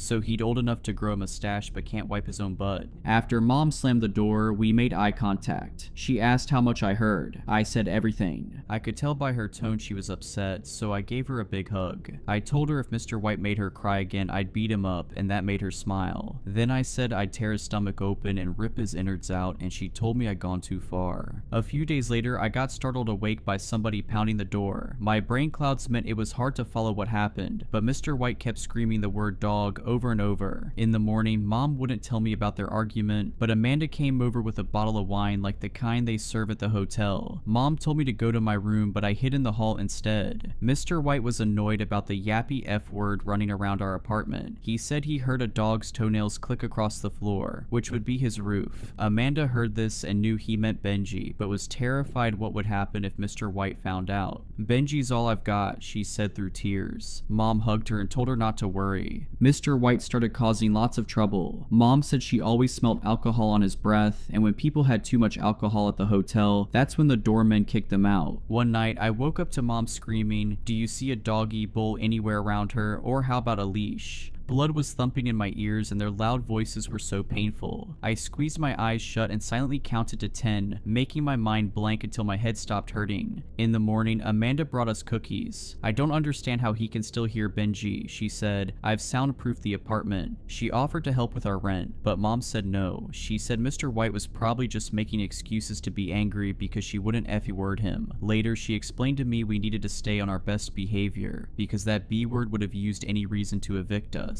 In April, Mr. White started pounding the door one night. I got up and went to the lounge where Mom was looking through the keyhole. She whispered for me to go back to bed, but I didn't want to leave her. I had my phone in my hand. I mouthed the word police, but she winced like she'd been punched in the gut and shook her head. I heard a noise of a key in the lock. Then Mr. White came in. He talked all funny like the drunk people at the hotel. He grabbed Mom by the hair and I got so mad I clenched my fist. He looked at me and then laughed. He leaned in close and said, "What, you're gonna be a big big man now. His breath tasted so awful it almost made me throw up. I don't remember what happened next, but blood was trickling down the side of Mr. White's face. He wiped a red smear away with his hand and then knocked me to the floor. He kept hitting me and hitting me. Then he lifted the corner of his shirt and I saw a knife, but before he could grab it, Mom jumped on his back. He slammed her backwards against the wall, and for a second it looked as if he was going to kill her, but instead he spat in her face. "One more problem and you and that moron are gone," he screamed in her face, then stormed off. Afterwards, Mom was so upset she couldn't speak. Amanda came over and when she saw blood everywhere, said we needed to call the police. Mom freaked out. She got all serious and said, "I need to tell you something." Amanda stitched up a cut on top of my skull and then gave me tablets to make it not hurt anymore. Afterwards, they told me to stay in bed, but my head hurt so much I couldn't sleep. I lay there, tossing and turning until I needed to use the bathroom. From the kitchen, I heard Mom and Amanda's voices and peeked through the gap in the door. Amanda looked surprised. Mom showed Amanda something on her phone. After that, Amanda walked around while Mom kept saying, "It's true." Then Amanda agreed to not call the police. She said she'd help change the lock so Mr. White couldn't get in. Because I couldn't work for a long time, bills started piling up on the kitchen table and Mom bought a different kind of Coke, one that didn't taste as good, whenever we went shopping. She started biting her nails too. Every time I thought about Mr. White, I got angry. Then I felt bad for feeling angry. I said we should call the police so they'd come and arrest him,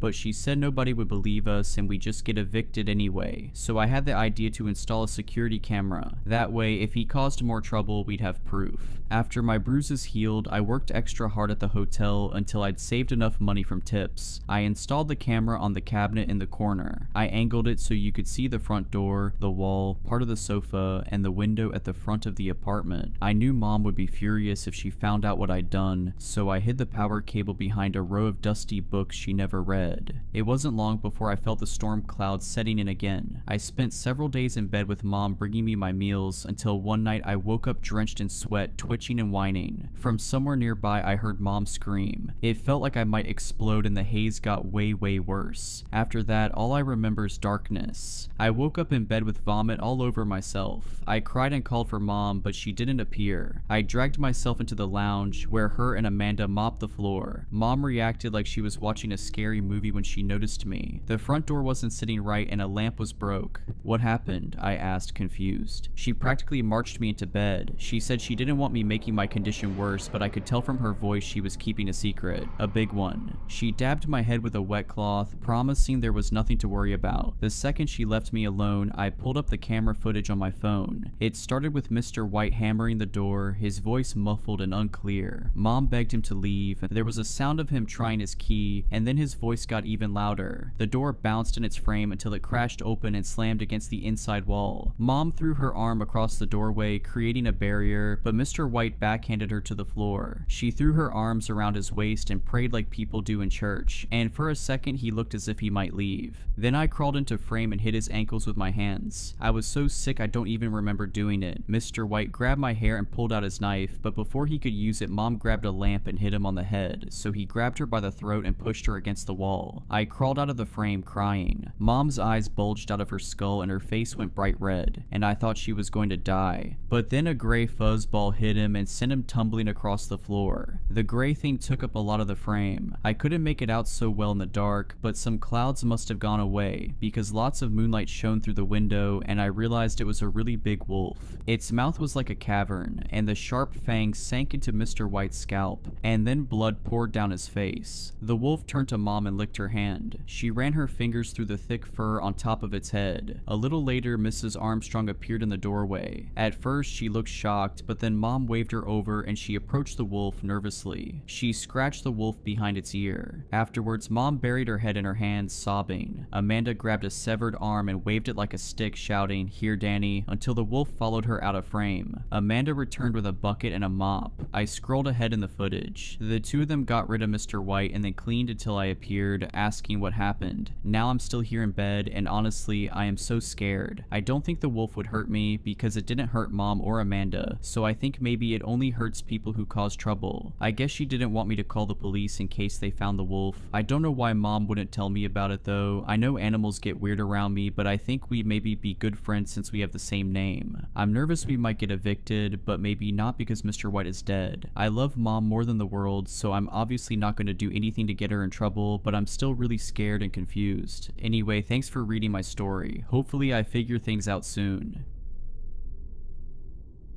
You may think you know this space agency, but you don't. NASA is not the sum of its publicly presented parts. I'm not simply talking about classified research and development. I'm talking about the dozens of space programs veiled from prying eyes, programs hidden even from many folk within the company. And when I was finally offered the privilege of peering behind the curtain, I found myself at the eye of an unprecedented storm, a disaster beyond the bounds of earthly horror, the GE-1 mission. Since the climax of the space race, a consensus has grown, a prevailing belief that NASA has abandoned the final frontier. It is, however, an absurd notion that the brightest minds of this agency no longer care about space's mysteries. The truth is that our best scientists decided decades ago to shield humanity from the hellish things we uncovered, things lying in the pits of space that no light reaches. NASA projects featured in the media have low stakes. Even the International Space Station sits at the foot of this organization's priorities. Significant expeditions are classified. The ones intended to catapult humanity towards the stars, for instance. The ones using spacecraft beyond what the average person deems possible with human technology. We are capable of things that would leave you awestruck. We are capable of things that would leave you cold. The GE-1 spacecraft launched on Wednesday, 25th January 2023. It sailed beyond our solar system, pursuing a slow signal that was coursing through the outer reaches of the Milky Way. Not an intelligible transmission, but a frequency that intrigued us nonetheless, a frequency named 784A. Hysteria swept the company on the date of the signal's first interception, Saturday 29th October 2022. Given 784A's ever-moving source, the frequency sparked feverish intrigue. Regarding the nature of the mysterious moving signal, there seemed to be a different hypothesis from every NASA employee with clearance. It was truly an exhilarating time. And things reached a fever pitch when the GE-1 craft launched a few months later. Employees weren't eating or sleeping. They spent their waking hours sharing ideas about the mysterious transmission from space, a circuit board of explanations that finally overloaded on Thursday, 2nd February 2023, the day on which the GE-1 stopped responding to NASA. 1 week later, on Thursday, 9th February, the signal from the spacecraft returned. Commander Irwin, this is Mission Control. Dr. Parker, the head of the project, announced, Mission Control to GE-1, do you copy? Roger, Mission Control, Commander Tim Irwin responded. We've been trying to reach you.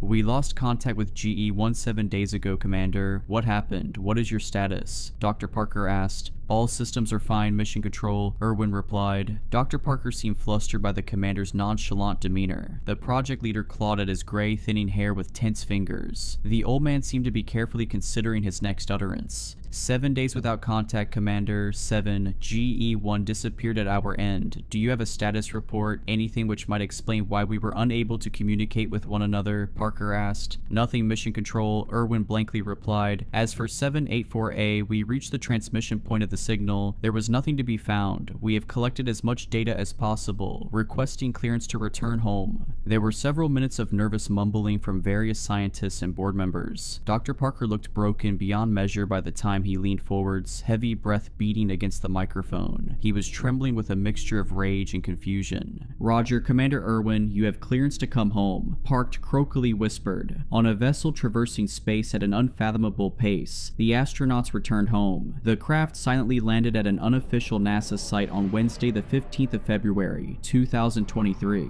The GE-1 crew emerged, greeted by a small, applauding crowd. Tim Irwin, Gianna Danes, and Matthias Olsen. Those were the three astronauts who supposedly emerged from the spacecraft. And at first, we had no reason to believe anything else. We recognized the three faces, the three voices, the three brilliant minds. However, it did not take long for slight oddities to slip through the cracks. I overheard something perplexing whilst Tim Irwin spoke to his wife, Melissa Irwin, in the break room. I love you, Melody, the astronaut said. Melissa frowned, smiling awkwardly. Melody? Who is Melody? I didn't intend to eavesdrop. I'd been helping myself to a drink. Still, I slowed down when I heard that. Melissa was clearly teasing her exhausted husband, but there was a slight tinge of uncertainty in her voice. And I'll admit that I was a little too nosy. I pretended to weigh up 2 different drinks before I made my way out of the room. As a result, I managed to catch the tail end of the commander's strange fumble. Irwin cleared his throat. I'm sorry, honey,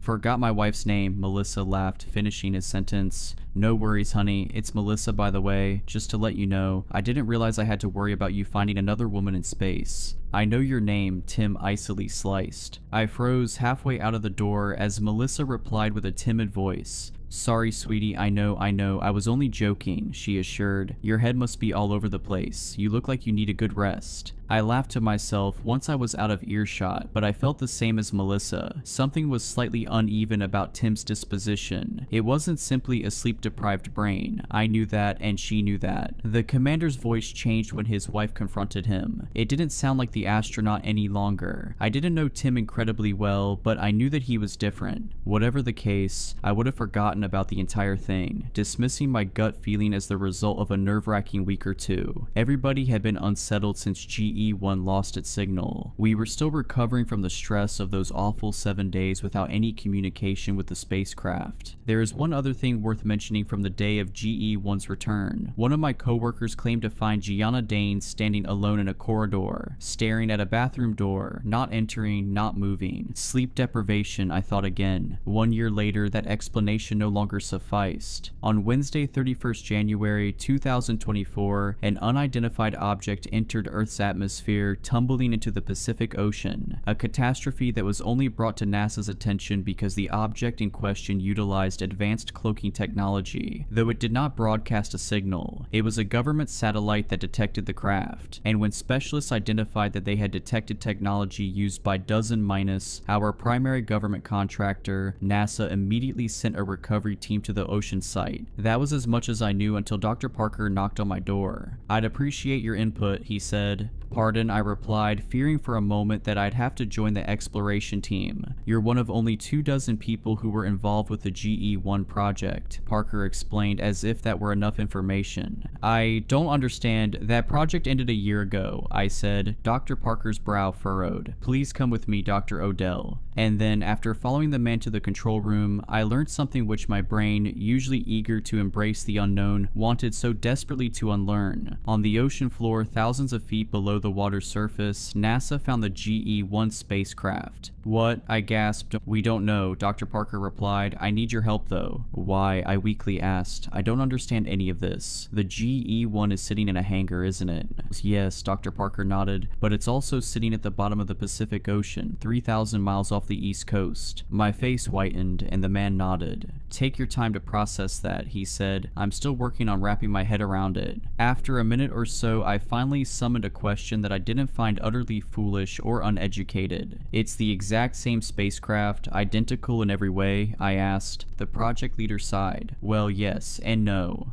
Why am I here, Dr. Parker? I asked. The recovery team has not explored the craft yet, the man replied, but we have conducted a preliminary exploration with an unmanned vessel, UV-7. Movement was detected within the craft. Christ, I gasped, and Parker continued. It's unsettling. The room is divided. Some specialists think a living organism might be down there, but others think it may have been a dislodged piece of equipment. The UV-7 didn't transmit any biological information. Anyway, that's why I wanted to bring you into the room. You're one of this organization's leading biologists, after all. I scoffed. I specialize in cell and molecular biology. This is... well, what is this? What have we even found here? And Shade. Nothing, Parker said. That's my verdict, but Dr. Long disagrees. I mentioned your name to them, and I'm hoping you'll help me. How? I asked. By proving what the UV-7 has already told us, he answered. Whatever moved down there, it wasn't living. It wasn't organic in nature unless a fish happened to... No, it couldn't have been. As I said, the UV-7 would have detected a biological signal. I agreed to offer my opinion. I shouldn't have done so, but I did. It would have been easy to ask Dr. Parker to choose someone else. Give someone else clearance. I wasn't exactly emotionally invested in the GE-1 program. It had been a year years since the astronauts supposedly returned, and we'd found nothing at the source of the 784A frequency. Since then, I'd moved on to bigger and better things. Of course, everything changed when Parker revealed that an identical version of the GE-1 spacecraft existed at the bottom of the ocean. It was a discovery far beyond anything I'd experienced during 13 years at NASA. I needed an answer to the unknown. 2 hours later, with no more than 20 people in the control room, we watched live footage of the submarine's dive towards the GE-1 crash site. The mission was a joint venture between NASA and a privately contracted company, with all participating crew members legally bound to an NDA. After all, they were about to explore a spacecraft which, in the public realm, did not exist. After the initial flurry of breathtaking aquatic species, it took another 2 torturous hours for the video feed to display anything other than blackness. The vessel descended into the depths of the ocean, the part that light didn't reach. I thought about its similarity to space. I found it ridiculous to think about the fact that we have ignored a frontier on our own planet before exploring the one beyond it. So much of the ocean remains unexplored. Eventually, the contractors found the wreckage, and 2 divers, each fitted with a camera, left the submarine to explore the vessel. When they rounded the battered nose of the spacecraft, mission control fell silent. We all saw it at the same time. The bold letters printed on the crumpled wreckage of the sunken craft, which was half buried in the black seabed: GE-1. Hearing about the discovery was one thing. Seeing it on a gargantuan screen was something else. Dr. Parker was no liar. I knew that, but I still didn't believe him until I saw the footage for myself. "Breaching the airlock now," the lead diver, Barton, announced. Disturbed water swirled into a stream of bubbles, clouding the lens of Barton's camera as he used a piece of specialized drilling equipment. It was a long and arduous process, during which Mission Control only had a limited view of the spectacle through the camera of Lee, the second diver. "That'll do it," Barton's colleague said. The bubbles started to disperse as the drill ceased, and we watched the 2 explorers break the airlock's mechanism before pulling the hatch towards them. They revealed a void within the opening, and the lights on their headsets did very little to illuminate the innards of the craft. I sensed that the 2 men were apprehensive about entering the wreckage. They likely knew very little about NASA's GE-1 program. That, in the end, was for the best. We all longed for that privilege. Entering the vehicle, Barton uneasily said. The lead diver swam through the opening, followed a couple of seconds later by Lee, who may well have been on the verge of turning and retreating to the submarine. The split screen revealed 2 pieces of footage, barely different in perspective, 2 views of the same bleak, water-filled tunnel, the entrance to a vessel that had once traversed space, only to meet its end in a watery grave. "Are we broadcasting clear footage?" Lee asked. "Yes," Dr. Parker responded. "If you follow the main hallway, you'll reach GE-1's flight deck." "Not seeing any obstructions," Barton said. "Should be manageable." The pair continued to swim through the hallway of the craft, which, as Barton had noted, was remarkably intact. None of the carnage and chaos we'd expected to find. Then again, we shouldn't have been surprised. There were minimal tears in the exterior of the craft. Given the level of investment placed into developing a vessel far beyond mankind's perceived capabilities, it seemed plausible that the craft had mostly survived both a dangerous re-entry and a high-speed collision with the water.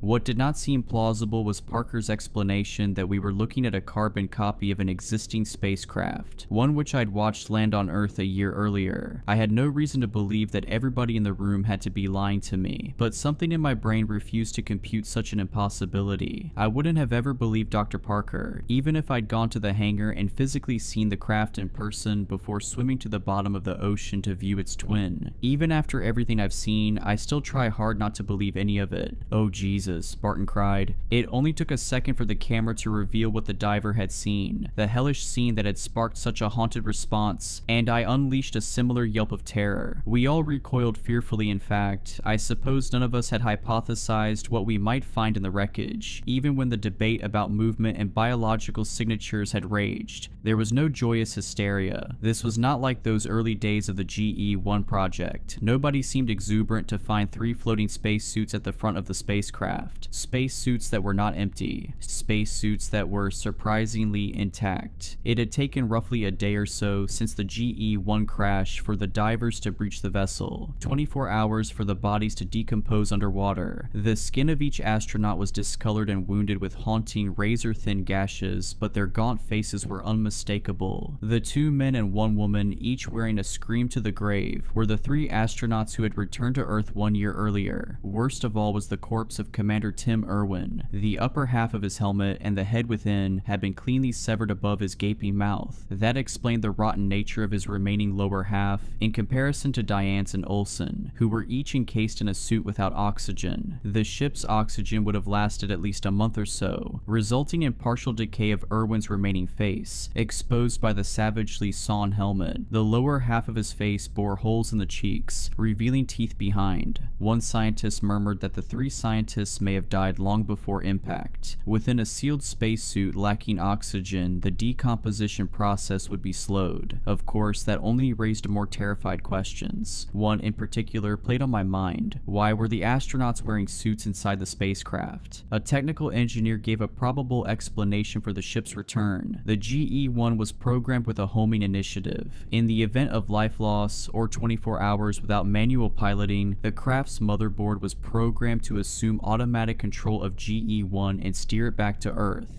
The re-entry might have failed because the ship was damaged. That might also explain why we didn't receive a signal from its transmitter. Honestly, it's a miracle that the GE-1 made it back to Earth at all, the engineer said. We'll know more when we look at the ship's log, another engineer added. Dr. Parker sighed. Barton, we have to get out of here, Lee yelled, shouting over Dr. Parker. I didn't sign up for this. Look, we did the dive. You've seen what you needed to see. I understand that this is a terrible situation, Parker continued. You were, however, briefed. You signed a contract, Mr. Lee. The nature of the expedition was made clear to you, and we don't have all of the information that we need. We need you to recover as much of the ship's data as possible. Do you have the drive? Yes, Barton murmured, dazed by the 3 floating corpses. Right, Parker replied. You should see the socket on the right-hand side. The lead diver swam towards the main console, searching anxiously with the navigational assistance of every expert in the room. When he finally inserted the drive into the designated socket, a red light flickered beside it. What does that mean? Barton asked. You were right, Ian, one of the technical engineers said to his colleague. It's not good, Mr. Barton. It means that some of the ship's log files are corrupted. All of them? Dr. Parker asked. The engineer rubbed his chin. Well, if there'd been no light at all, this would have been a lost cause. So there's still hope. It'll be the water damage. No doubt about that. Just leave the drive in the socket, Mr. Barton. Let it run. When the light turns off, that means the data transfer has finished. Meanwhile, Lee was scanning the ship with equipment for detecting organic matter. I was standing by, waiting for the diver's device to detect some sign of life, something that would warrant me being in the room. But there was nothing. Not even any sign of the movement that the UV-7 had detected. I was the uncomfortable biologist in the corner, only there, it seemed, to endure the horror alongside everyone else. Something that did intrigue Mission Control, however, was Lee's discovery of floating glass shards in Danes' laboratory. Most people wouldn't pay attention to suspended glass fragments in an underwater wreckage. The divers certainly didn't understand the commotion from the scientists, and neither did I, but Lee indulged Dr. Parker when he was instructed to collect a sample. It's just broken glass, I naively thought, frowning. 10 minutes later, when the data transfer completed, Barton recovered the drive, and the 2 divers were beyond happy to receive the go-ahead from Dr. Parker to leave the site. The men returned to the submarine, the transmission ended, and everybody in the control room dispersed. I didn't sleep that night, of course. No sane person would manage a good night's sleep after such an awful discovery. When I went into work that morning, I hadn't expected to see video footage of 3 dead astronauts. More terrifying than that, I hadn't expected to see footage of 3 corpses who I'd seen return to Earth, alive and well. Earl, Dr. Parker half barked. I was sitting in my office, boring into the wall with a 1,000-yard stare. It took the man 3 attempts to catch my attention. Using my first name had triggered something in my brain, taking me out of myself for a moment, reminded me that this was all real. No matter how hard I tried to dissociate and detach myself, I was excruciatingly intertwined with the horror. Dr. Parker, I replied, unable to say anything else. I'm afraid I have to ask you once again to come with me, the man said, seeming far paler than usual. We just reviewed the data from the GE-1 wreckage.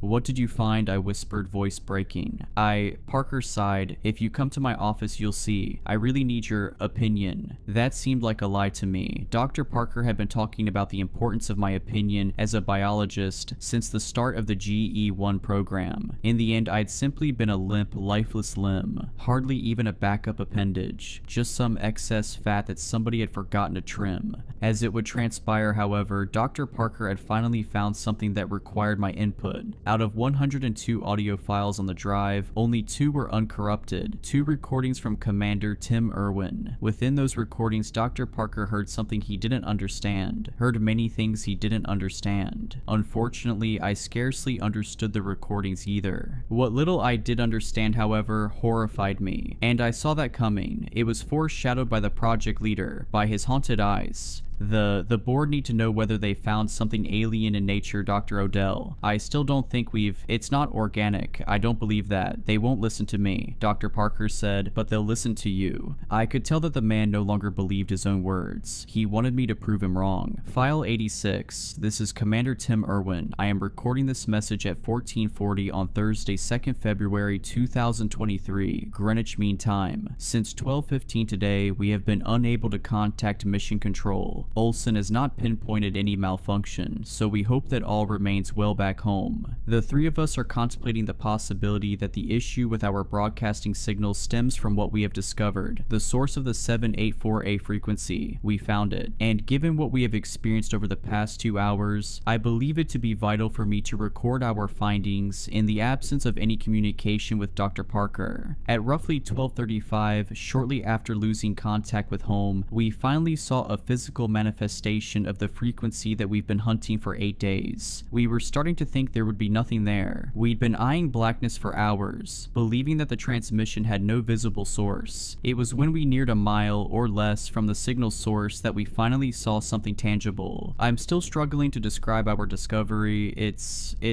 Well, at first we didn't know how to put it into words. Now, however, I suppose I'd say that we were pursuing an ever-moving belt of glass shards. Yes, glass shards. You heard me correctly. Thousands of small, glass-like fragments hurtling through the cosmos. Jagged pieces of some unknown material. No sign of biological life, no sign of foreign technology. Just a near-transparent substance with no technological or organic nature, somehow transmitting the 784A frequency. That revelation might disappoint some people back home, those hoping for signs of alien life. Still, I know that Dr. Parker and other minds behind this mission will be extremely fascinated by this discovery. At 12:55, after a brief preparation period, we used the B1 craft to retrieve a sample of glass from the moving belt. I understand that, though we were cleared to use the equipment without approval, Dr. Parker may be a little disheartened. I know he wanted to experience this with us. I just hope he'll understand. We didn't want to wait for the line of communication to reopen. After all, we didn't know whether we'd have another opportunity. We had no way of knowing how the mysterious belt of glass would react to our presence, even though GE1 still wasn't picking up organic or electronic signatures. Diane keeps talking about the possibility of something sentient lurking in the shards. Until we detect something organic, I doubt that. The belt was and still is moving at a rather glacial pace of roughly 6,000 miles per hour. We will have no trouble pursuing it in the GE1. As I speak, we are trundling alongside the glass stream at a crawl. It stretches for hundreds of miles. Who knows how many shards are contained within the stream? With regards to recovering glass pieces from the belt, the B1 craft suffered catastrophic damage, which intrigued us. No form of glass on Earth would be powerful enough, even at such a speed, to tear through the B1's reinforced hull. That only confirmed what we already knew. This isn't glass, it isn't anything we understand. Upon realizing that, we knew we had to retrieve a sample. Regardless of the damage to B1, the small craft only managed to collect a meager handful of passing shards, but that was enough. We didn't want to push our luck, so we brought it back within a matter of minutes. I'll send over the data logs as soon as the communication is fixed. You'll see what I mean. The miniature vessel was almost obliterated by the belt, and we didn't want to lose an opportunity to claim at least something. At 13:20, Dr. Gianna Dianis examined the 7 shards recovered by the B1 craft in her laboratory. She instructed Olsen and I to wear protective gear before joining her, as she had no idea exactly what we'd found. We giddily watched Diane's conduct her tests. She was giddy too, in all honesty, though she attempted to maintain a professional composure. We're aware, whatever we've retrieved, that it is unlike anything humanity has seen before. Dr. Diane's confirmed around 1420 what we'd seen in GE1's data. The shards do not contain organic matter. Each piece is composed of a raw material not present on Earth or any other planet we've ever explored. Shortly before I started this recording, however, Olsen became a little jittery. He told Diane's and me that he saw one of the shards parts enlarge, or at least move in some form. It was likely a trick of the lighting, of course. Diane's took him seriously, but she found no evidence of any change in the material. I suggested that moving forwards we set up cameras to record the laboratory. Diane's and Olsen agreed. That'll ensure we don't miss anything. I'll send everything to Mission Control as soon as Olsen has figured out how to fix the transmitter, though he assures me that it remains unbroken. Bizarre. Anyway, interference from the 784A frequency seems to be the most likely explanation, but we're still unsure. I will continue to log daily updates. For now, the three of us need to get some rest. It's been a historic day, but we're shattered. None of us have slept in over a day. This is Commander Tim Irwin, audio file 86, terminating recording at 1450. I need you to brace yourself, Dr. Parker said. I snapped back into reality, having been fully immersed in the wonder of the crew's discovery, much like Commander Irwin. I'd almost forgotten the gravity of the situation, forgotten the terror that NASA had found at the bottom of the Pacific Ocean. Brace myself for what? The next audio file? I asked. Dr. Parker nodded. We just listened to 86. The only other uncorrupted recording is 99. So, we're missing 12 files in between those, I asked. Yes, he answered, and 3 files after 99. The board doesn't care about the first 85 audio files, the ones before we lost contact with GE-1, meaningless updates that would likely mirror whatever Commander Irwin was telling Mission Control on a daily basis. But the audio recordings from 86 to 102 detail whatever happened after the vessel went dark. Those are, perhaps, the most valuable pieces of data this organization currently possesses.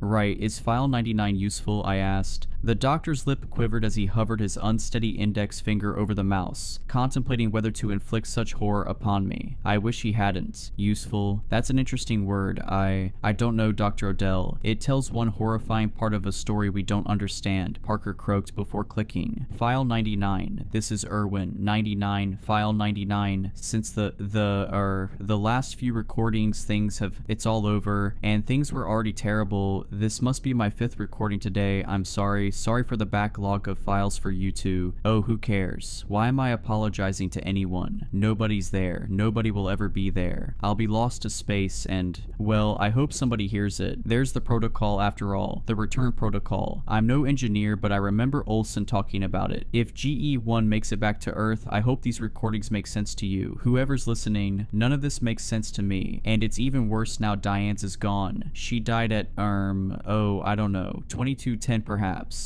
It's Tuesday, 7th February, 2240. I'm the only surviving member of the GE-1 crew. You know how it happened. I just want her family to know that I tried to save her. Oh god. This all started with a reckless endeavor. We should have turned around when we saw the vessel outside the window. It's still there. I'm looking at it now. GE-1, an identical version of our spacecraft, eyeballing me from the belt, impervious to the racing current of glass. You know what? I'd like to amend my statement. We should have turned around as soon as we lost contact with Mission Control. This was written on the wall. Everything about the belt was wrong. We knew it, but we were drooling from our mouths like apes. Olsen's idea was smart. It was smart. It just wasn't enough. We should have thought about B1, thought about how the glass tore through it. Olsen promised, however, that this would be different. The belt was moving so quickly after all. He said the shards weren't as dangerous outside of the belt. We wanted to believe him. Maybe I still want to believe him. After all, I'm wearing my suit, even though I know it didn't save him. And it didn't save Diane's either.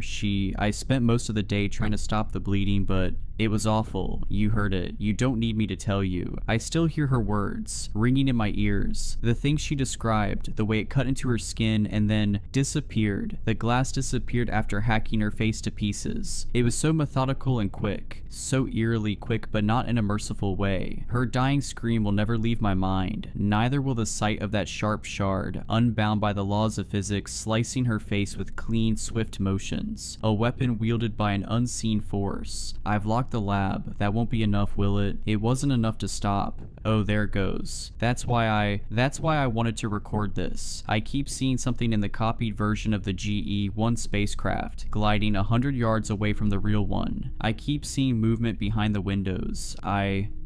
Oh God, God, God, God, God. No, there's no God, not in the I see them so clearly now, but they're dead. Olsen and Diane's are dead. Their bodies are still sitting in the control room. I'm looking at them and they're across the way, surveying me from the flight deck of the copied craft. What is happening? What is this? They won't stop looking at me. They won't stop, and I want to turn around. I want to stop following the belt. I've wanted to abandon the mission for days, but Diane's made a good point. After Olsen passed, she said that we shouldn't head back with the shards on board. We were just too frightened to go near the glass after he died. Without Diane's, I don't see myself solving this. I just have to soldier onwards, keep tracking things, keep moving. I'll record an update tomorrow, but I won't abandon this mission. Not until I talk to somebody from Mission Control. Whatever material we found, I don't think I should come home unless I get rid of it. So wait, do you hear that? That's what I heard before. When it happened to Diane's, when the glass moved, changed into something, I don't know. It looked like liquid, like a thin trail of water with a slight sheen. It crawled across the walls before climbing her suit and somehow slithering beneath the visor. I don't know how it entered, and then it started solidifying. She was running around, screaming, wrestling with her own helmet. Give me a second, I need to check the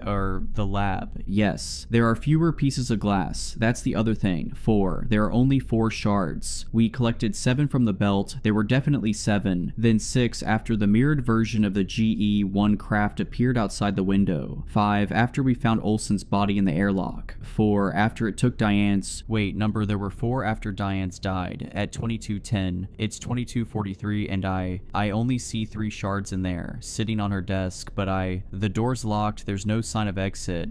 Where did the 4th one go? Where did it go? I don't know how much longer I'll be able to wait. I want to come home more than anything. See Melissa, see the little ones, but that's exactly why I won't come back. It would be selfish. It wouldn't be right to let them live on an Earth with the risk of these shards. Stop looking at me. Both of you, stop it. What are you? You're not them. They're dead. I'm sorry. I'm so sorry for recording all of this. It would have been better not to know, wouldn't it? It would have been better not to know. Commander Tim Irwin, audio file 99, terminating recording at 22:45. After the audio ended, Dr. Parker and I sat quietly, not silently. I could hear my own heartbeat in the quaking canals of my ears. I could hear the project leader hyperventilating, failing to hide a fearful murmur that sounded at the back of his throat. He'd already heard the 2 files, of course. I had no idea how he'd managed to maintain any semblance of professionalism. He knew what was coming, he knew what I was about to hear, but he said nothing, did nothing. I was crumbling from the haunting revelations in the last surviving recording of Commander Irwin. I hated Dr. Parker for involving me in the GE-1 program. Think about what we saw, the man eventually whispered. I looked at him without uttering a word, giving the scientist time to continue. Think about the body of Tim Irwin, Parker explained. What remained of it? I need, more than anything in the world, to hear File 102, the commander's final recording on Friday the 17th of February 2023. That was after the GE-1 landed, I said. He shuddered. It wasn't the GE-1, Dr. Odell. You know that now.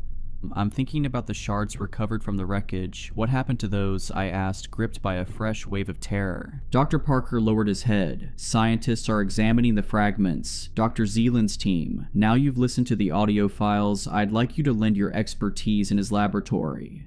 Right, well, I've remembered something else, I said. The video footage from the dive. Do you remember seeing the glass in GE-1's laboratory? I've hardly thought of anything else, he replied. Commander Irwin said in the final uncorrupted recording that only 3 shards remained, but there were more than 3 shards in that water. I quivered. Parker frowned. I don't know what to say to that, Earl. The shards could have shattered during the crash, split into numerous smaller fragments. I didn't believe that, not from the description the commander had given. These were sturdy, unnatural things which could change shape and state, not things that would shatter. Anyway, Dr. Odell, the scientist muttered, clearing his throat. Before we go to Zealand's lab, I'd like to ask for your opinion. GE-1 found no evidence of organic matter in the belt. Dr. Gianna Dianes found no evidence of organic matter in the shard samples. Given the commander's description in File 99, however, do you think that the ship's data log may have been wrong? Do you think Dr. Dianes may have been wrong? I sighed. There isn't enough evidence chance for me to give a definite answer to that question, Dr. Parker, not until I see the shards for myself. I regretted saying that I didn't want to see the shards. I wanted to run away, wash my hands of the whole thing. File 99 had filled me with a bottomless dread that I didn't realize the human body could experience. It haunted me. The thought of an unfeeling thing stealing one's form and then shredding that same person to pieces. The commander was right. It would be the worst thing imaginable for the substance to make its way back to Earth. But it was all over when the glass mimicked the spacecraft. The shards have already been here for a year. You're too late, Dr. Zealand said. That line snapped my mind into action. I had zoned out of the earlier conversation with the scientist, still trying desperately to process the horror of the past few days. It was nearly impossible to process something far beyond our world, something the human mind has not evolved to process. Dr. Parker scoffed. Dr. Odell needs to...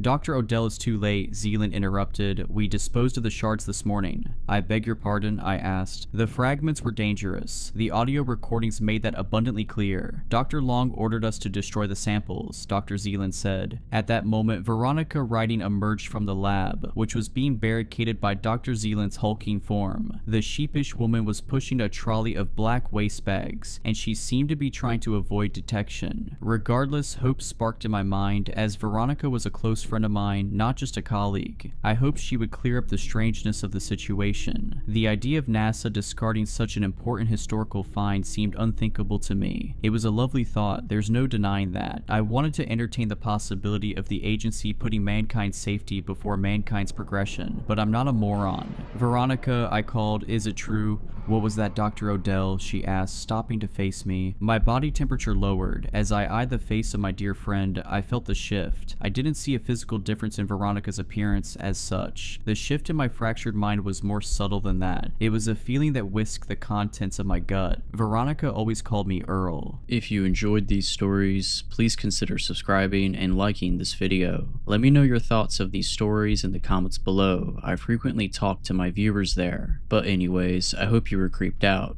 Just kidding. Stay safe.